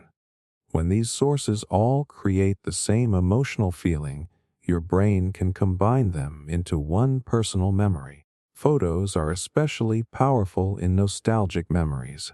Looking at old pictures can make a moment feel instantly real. You see yourself there. You see the people around you. You see the environment. Your brain begins filling in the missing parts. The image becomes connected with emotions and stories until it feels like a complete memory. But a photograph only captures one moment. It does not show everything happening around it. It does not show the thoughts people had, the problems they were dealing with, or the ordinary moments between the highlights. Nostalgia often fills those invisible spaces with positive feelings. Another reason nostalgia changes memories is because we view the past from the perspective of who we are now. The person remembering has grown older, gained experience, and developed new beliefs. Your current self looks back and gives old experiences new meaning. A difficult period from your younger years may later become a story about growth. A simple friendship may become a symbol of an important chapter in your life. A normal day may become special because you now understand that you were experiencing something you cannot return to. This does not mean nostalgic memories are fake. The emotions are real. The experiences happened. The people and places were real. But the version of the past created by nostalgia may be edited. It may remove some details and emphasize others to create a story that feels meaningful. In many ways, nostalgia is like a personal movie created by your brain. It uses real events as the foundation, but it adds emotional lighting, removes certain scenes, and focuses on the moments that matter most to you now. The final version feels true because it represents how the past shaped you. The strange truth is that nostalgia does not simply preserve your memories. It transforms them. It takes pieces of what happened, combines them with your current feelings, and creates a version of the past that feels deeply personal. So when you find yourself missing an old time in your life, remember this. The memory you are feeling may not be a perfect copy of what happened. It may be something your brain has carefully rebuilt over years of emotions, stories, and reflections. Nostalgia does not just take you back to the past. It creates a new relationship between the person you were and the person you are now. How expectations quietly rewrite your experiences. Before you even experience something, your brain has already started making predictions about what will happen. You expect certain people to act a certain way. You expect places to feel a certain way. You expect events to unfold in a particular direction. Most of the time, you do not notice this happening because prediction is one of the brain's most natural abilities. But there is something surprising about expectations. They do not just influence what you experience in the moment. They can also change how you remember that experience later. Your brain is constantly trying to understand the world as quickly as possible. Instead of processing every situation from the beginning every time, it uses previous knowledge and expectations to create a mental shortcut. This helps you make faster decisions and understand new situations. But the same shortcut can cause your brain to see what it expects to see and remember what it expects to remember. Imagine going to a restaurant that everyone tells you is amazing. Before you even sit down, your brain has already created a prediction. You expect great food, excellent service, and a memorable experience. Because of that expectation, you may notice the things that match the positive image. The atmosphere feels better. The meal feels more special. The small problems may seem less important. Later, when you remember the experience, your memory may become even more positive because your brain has connected it with those expectations. Now imagine the opposite. You hear that a place is disappointing before you visit. Your brain prepares for a negative experience. You may notice slow service, small mistakes, or things that bother you.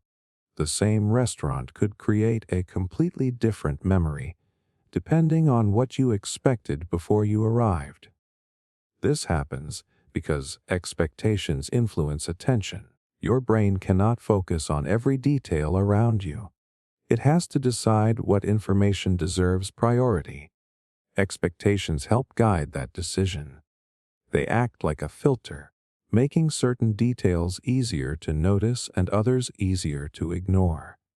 The surprising part is that this filter continues working after the experience is over. When you remember something, your brain does not simply retrieve a complete record. It rebuilds the event using the information it considers important. If your expectations shaped what you noticed, they can also shape what you remember. Think about meeting someone for the first time. Before the conversation even begins, you may already have expectations based on their appearance, reputation, job, or what other people have told you. If you expect someone to be friendly, you may remember their jokes, their kindness, and the moments when they made you comfortable. If you expect someone to be difficult, you may remember their mistakes or moments that felt uncomfortable.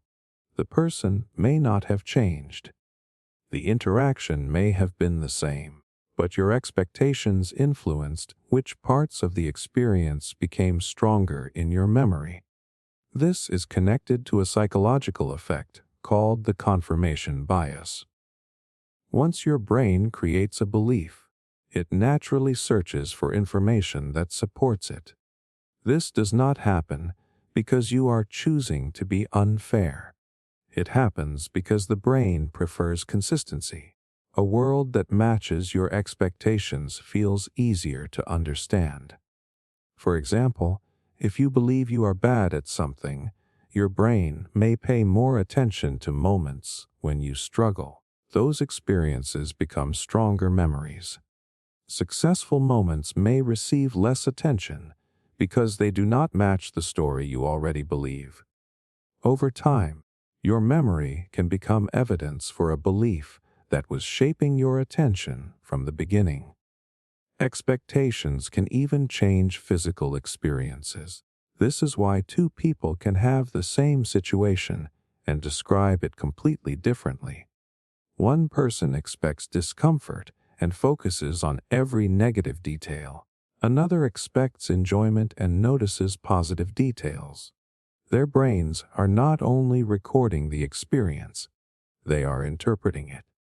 This is also why anticipation can sometimes feel better than reality.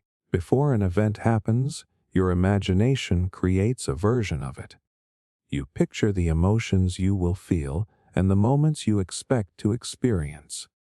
Afterward, your memory may combine what actually happened with what you imagined would happen. Sometimes this creates disappointment. You expected a perfect experience, but reality was more ordinary. Other times, it creates a memory that feels better than the actual moment because your brain blends the real event with the positive emotions you felt beforehand. The influence of expectations is especially strong when information is incomplete. When your brain does not have every detail, it uses what it already believes to fill the gaps. If you expect someone to be trustworthy, missing details may be interpreted positively. If you expect someone to be dishonest, the same missing details may feel suspicious. This filling process happens automatically. Your brain is always trying to create a complete and meaningful story. Expectations provide the structure for that story. They help explain what happened, why it happened, and what it means. But this also means your memories are influenced by more than the events themselves. They are shaped by what you believed before the event happened. The person you were before the experience can influence the way the future version of you remembers it. This is why expectations can become self-reinforcing. You expect something, you notice information that supports it, and later you remember that information as proof that your expectation was correct. The memory then strengthens the original belief, creating a cycle that can continue for years. Understanding this can change the way you look at your own memories. A memory is not just a record of what happened. It is a combination of the event, your attention, your emotions, and your expectations. The most surprising thing is that your brain does not wait until after an experience to shape your memory. The editing process can begin before the moment even happens. Your expectations quietly prepare the story, guide what you notice, and influence what remains. The past you remember is partly created by the experiences you lived through, but it is also shaped by the predictions your brain made along the way.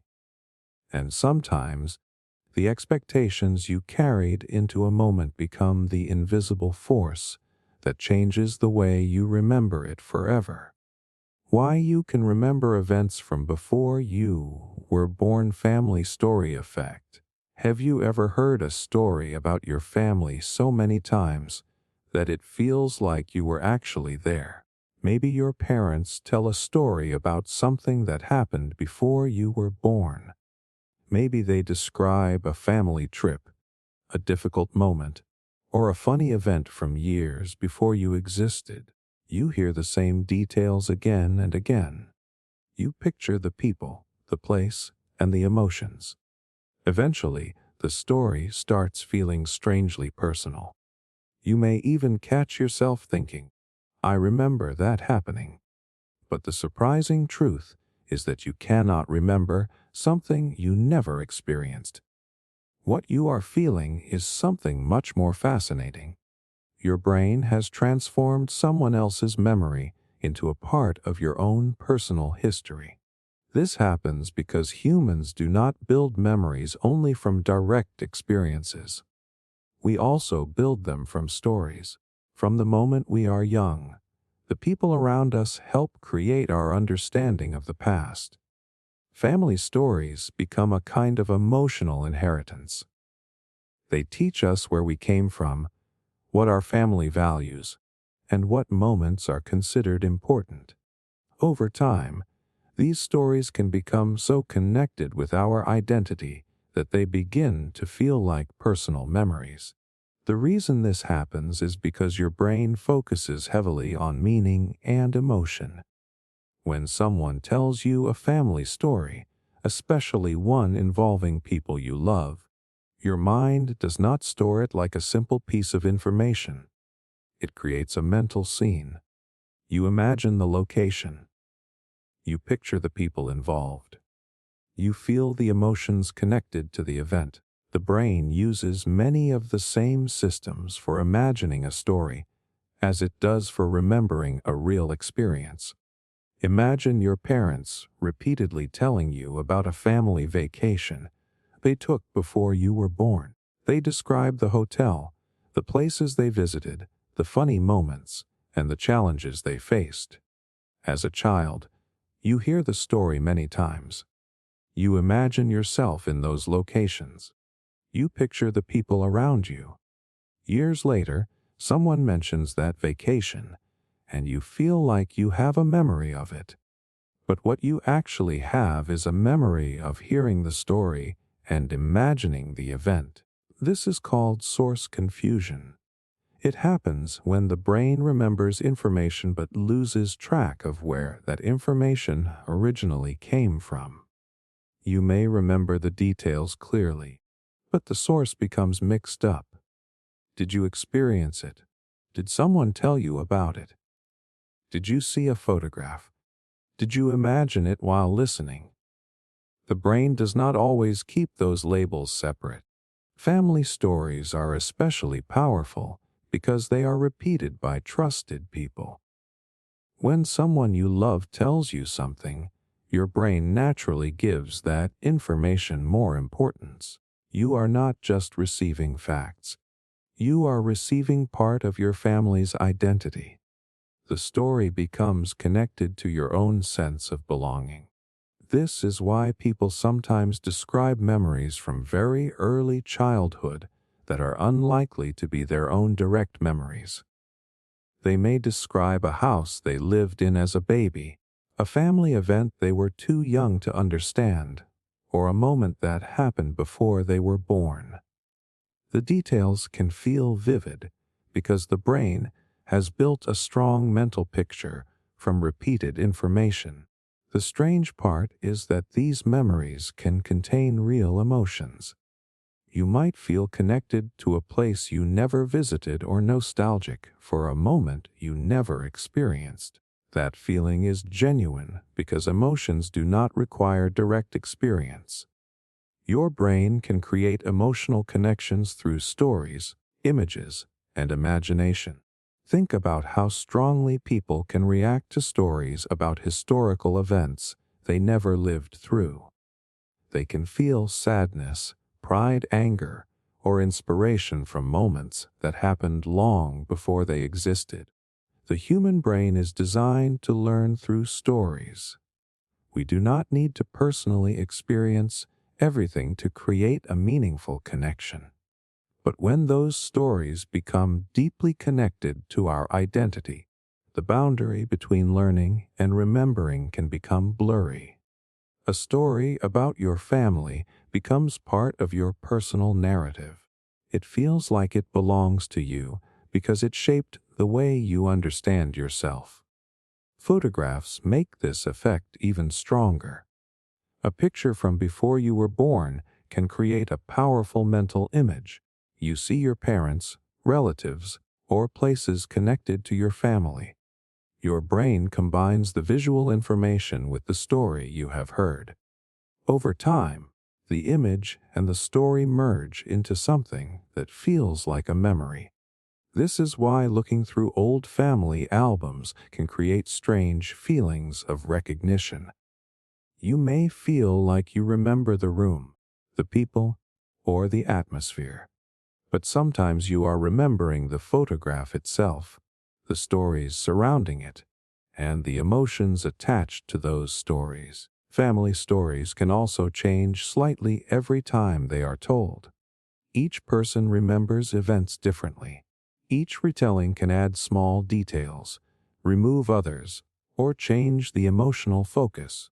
Over many years, a family story can become a polished version of the past. When you inherit that story, you inherit not only the event, but also the way your family has interpreted it. This does not make family stories meaningless. In fact, they are incredibly important. They connect generations. They preserve experiences. They help people understand their roots. The fact that your brain can transform a story into something emotionally powerful shows how deeply humans are connected through shared memories. The important thing is understanding the difference between a memory you personally experienced and a memory you built from someone else's experience. Both can feel real. Both can influence who you become, but they come from different places. Your mind is constantly collecting information from the world around you and turning it into your personal story. Sometimes that story comes from moments you lived through. Sometimes it comes from moments other people shared with you. Sometimes it comes from a mixture of both. The surprising truth is that your memory is not only a record of your own life, it is also a collection of the stories that shaped you. And sometimes, the strongest memories you carry are not memories of things you did. They are memories of stories that became so deeply connected to you that your brain started treating them like they were always yours. How your identity shapes the memories you keep. If someone asked you to describe yourself in just a few words, you would probably have an answer almost immediately. Maybe you see yourself as kind. Maybe you think of yourself as hardworking, independent, funny, creative, or resilient. Most people believe these qualities come from their memories. We assume we remember our past first, and then we build our identity from those memories. But what if the relationship works both ways? What if the person you believe you are today quietly decides which memories you keep and which ones slowly disappear? Your brain is constantly trying to answer one important question. Who am I? It asks this question every single day, and it uses your memories to build the answer. But instead of storing every experience with equal importance, your mind naturally holds on to the moments that support the story you believe about yourself. The memories that fit your identity become easier to find. The ones that do not fit slowly become weaker, harder to remember, or disappear into the background. Imagine someone who sees themselves as a confident leader. When they think about the past, their brain quickly finds memories of taking charge, solving problems, and helping others. Those experiences become proof that they have always been confident. But the same person may have spent years feeling shy, uncertain, or afraid. Those moments still happened, yet they become less available because they do not match the story the brain is trying to tell. Now imagine someone who believes they always fail. Every time they look back, their mind immediately finds disappointments, mistakes, and missed opportunities. Successes become easy to dismiss. Compliments feel less important. Achievements are remembered as luck instead of ability. The brain is not collecting evidence fairly. It is searching for memories that agree with the identity it already believes. This happens because the human brain values consistency. A stable identity makes the world feel predictable. If your memories constantly contradicted your beliefs about yourself, life would feel confusing. So your brain naturally organizes experiences into a story that feels connected. It creates a version of your life where the beginning seems to explain the present. Think about your childhood. There were probably thousands of ordinary days that you have completely forgotten. Yet certain moments remain incredibly clear. Why those moments and not the others? The answer is often connected to identity. If you believe you have always been curious, your brain may keep memories of asking endless questions. If you believe you have always been caring, it may preserve moments when you helped someone. Those memories become the building blocks of who you think you are. This does not mean your brain is lying. It means it is selective. Every day you experience more information than your mind could ever store. Your brain has to decide what deserves space. One of the biggest factors influencing that decision is whether an experience feels meaningful to your identity. Psychologists sometimes describe this as self-consistent memory. People naturally remember information that matches their existing beliefs about themselves more easily than information that challenges those beliefs. This process happens quietly. You are not choosing which memories stay. Your brain is making those choices automatically. The fascinating part is that identity does not stay the same forever. As you grow, your beliefs about yourself change, and your memories begin changing with them. Someone who once believed they were weak may later see themselves as strong after overcoming a difficult period. Suddenly, old memories take on new meaning. Moments that once felt like failures become evidence of resilience. The past has not changed, but the story connecting those events has. This is why major life changes often reshape old memories. Becoming a parent, changing careers, falling in love, experiencing loss, or achieving a lifelong goal can all change the way you understand earlier parts of your life. Your current identity acts like a new lens, allowing you to notice different meanings in experiences that always existed. Identity also affects what we choose to forget. Painful memories that completely conflict with the person we want to be may slowly lose their emotional intensity. A mistake that once caused deep embarrassment may fade because it no longer represents who you believe you are. At the same time, memories that support your personal story continue becoming stronger every time you revisit them. This creates an interesting cycle. Your identity shapes your memories, and your memories strengthen your identity. The more often you remember certain experiences, the more real and important they feel. Those memories then become evidence that your identity has always been true. Over time, the story becomes harder to question because it feels supported by your own past. Social relationships make this even more powerful. The people around you often remind you of certain versions of yourself. Family members tell stories about what you were like as a child. Friends remind you of moments you forgot. Partners notice qualities you may overlook. These outside perspectives can strengthen or challenge the identity your brain has been building for years.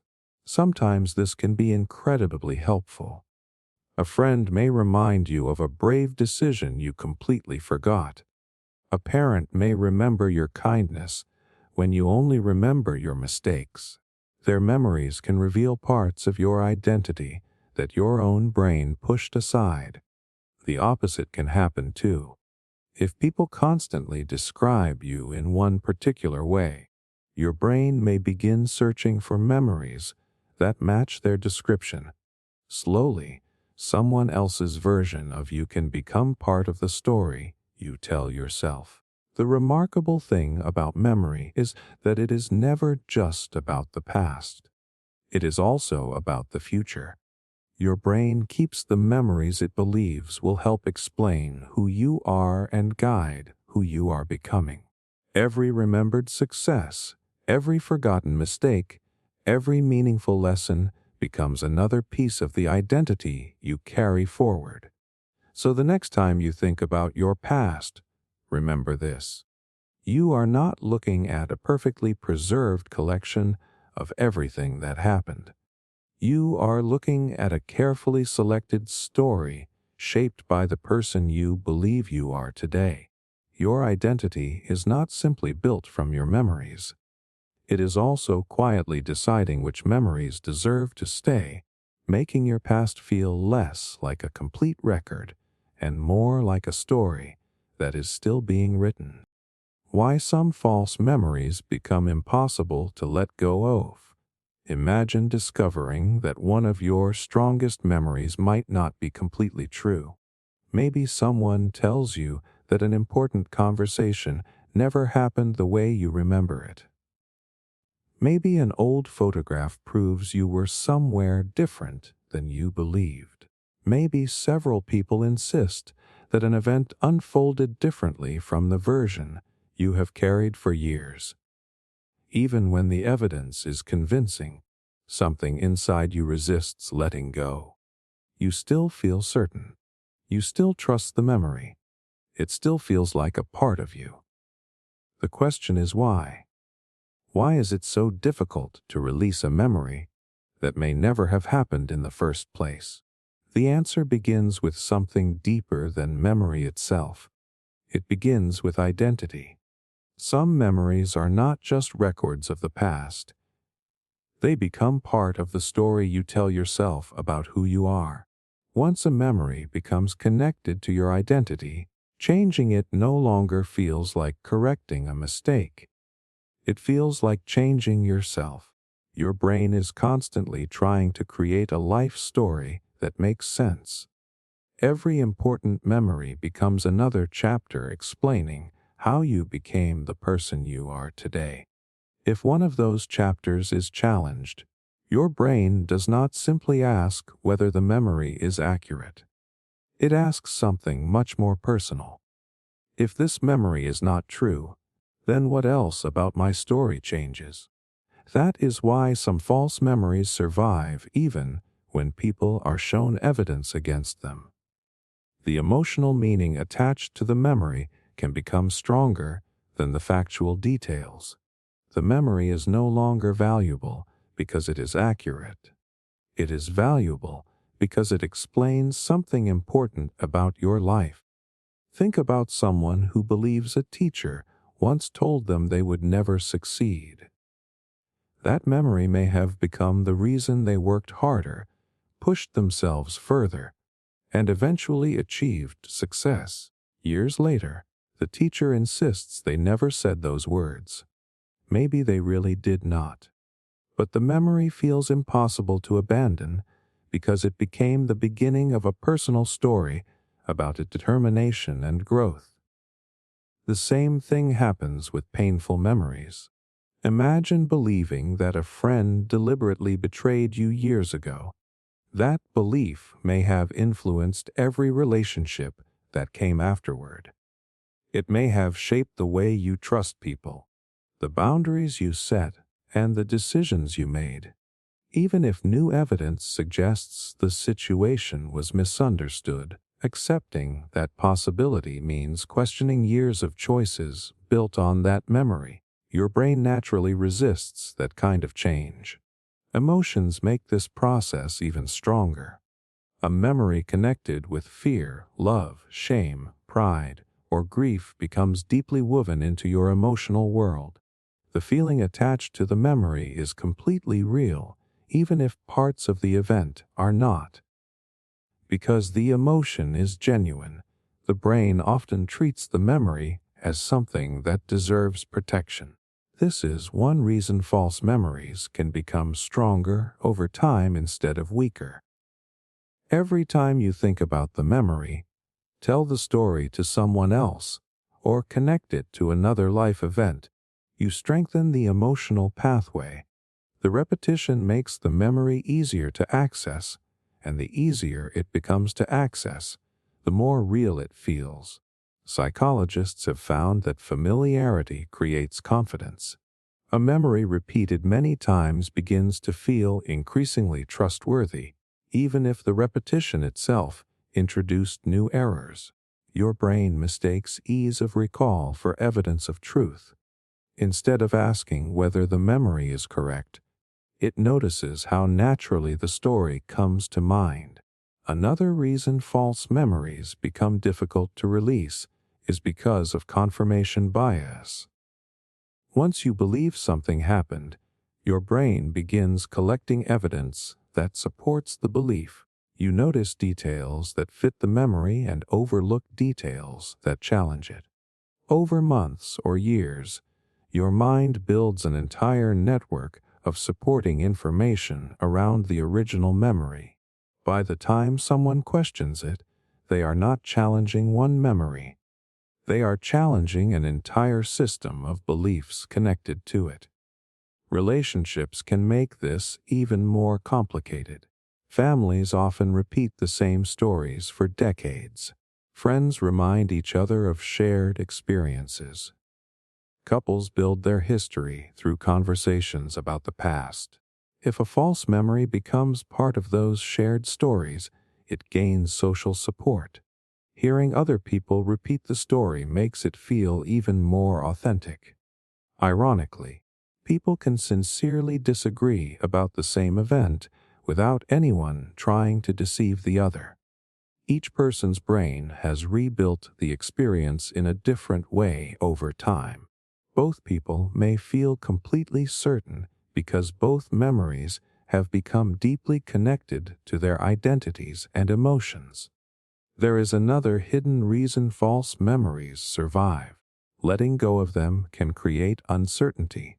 The human brain dislikes uncertainty because uncertainty makes the world feel unpredictable.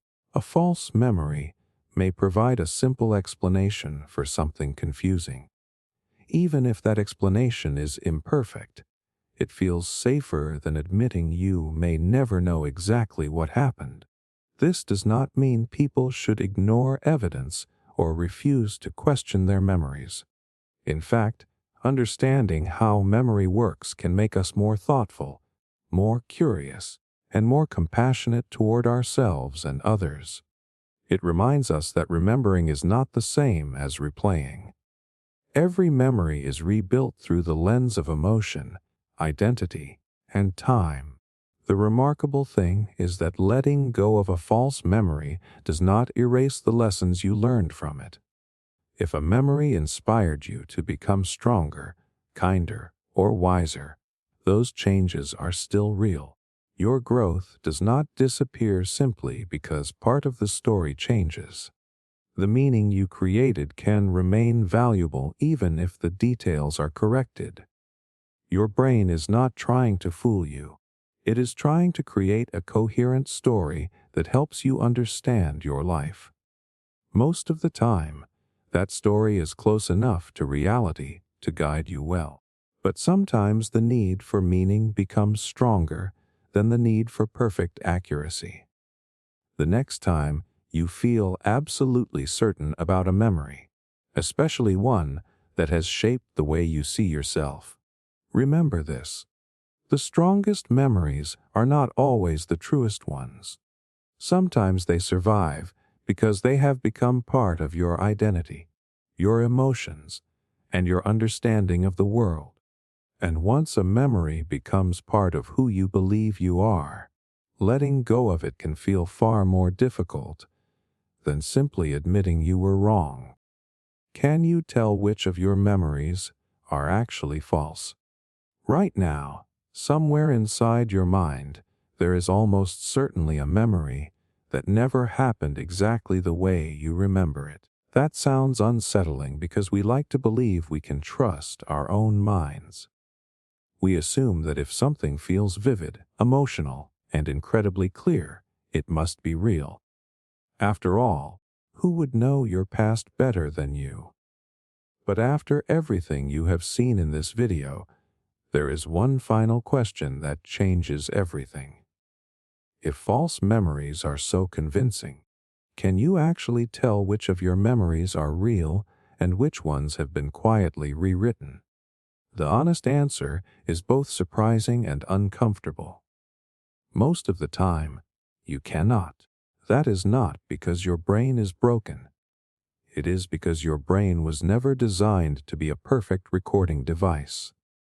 Its real job is not to preserve every detail forever. Its job is to help you survive, learn, adapt, and make sense of your life.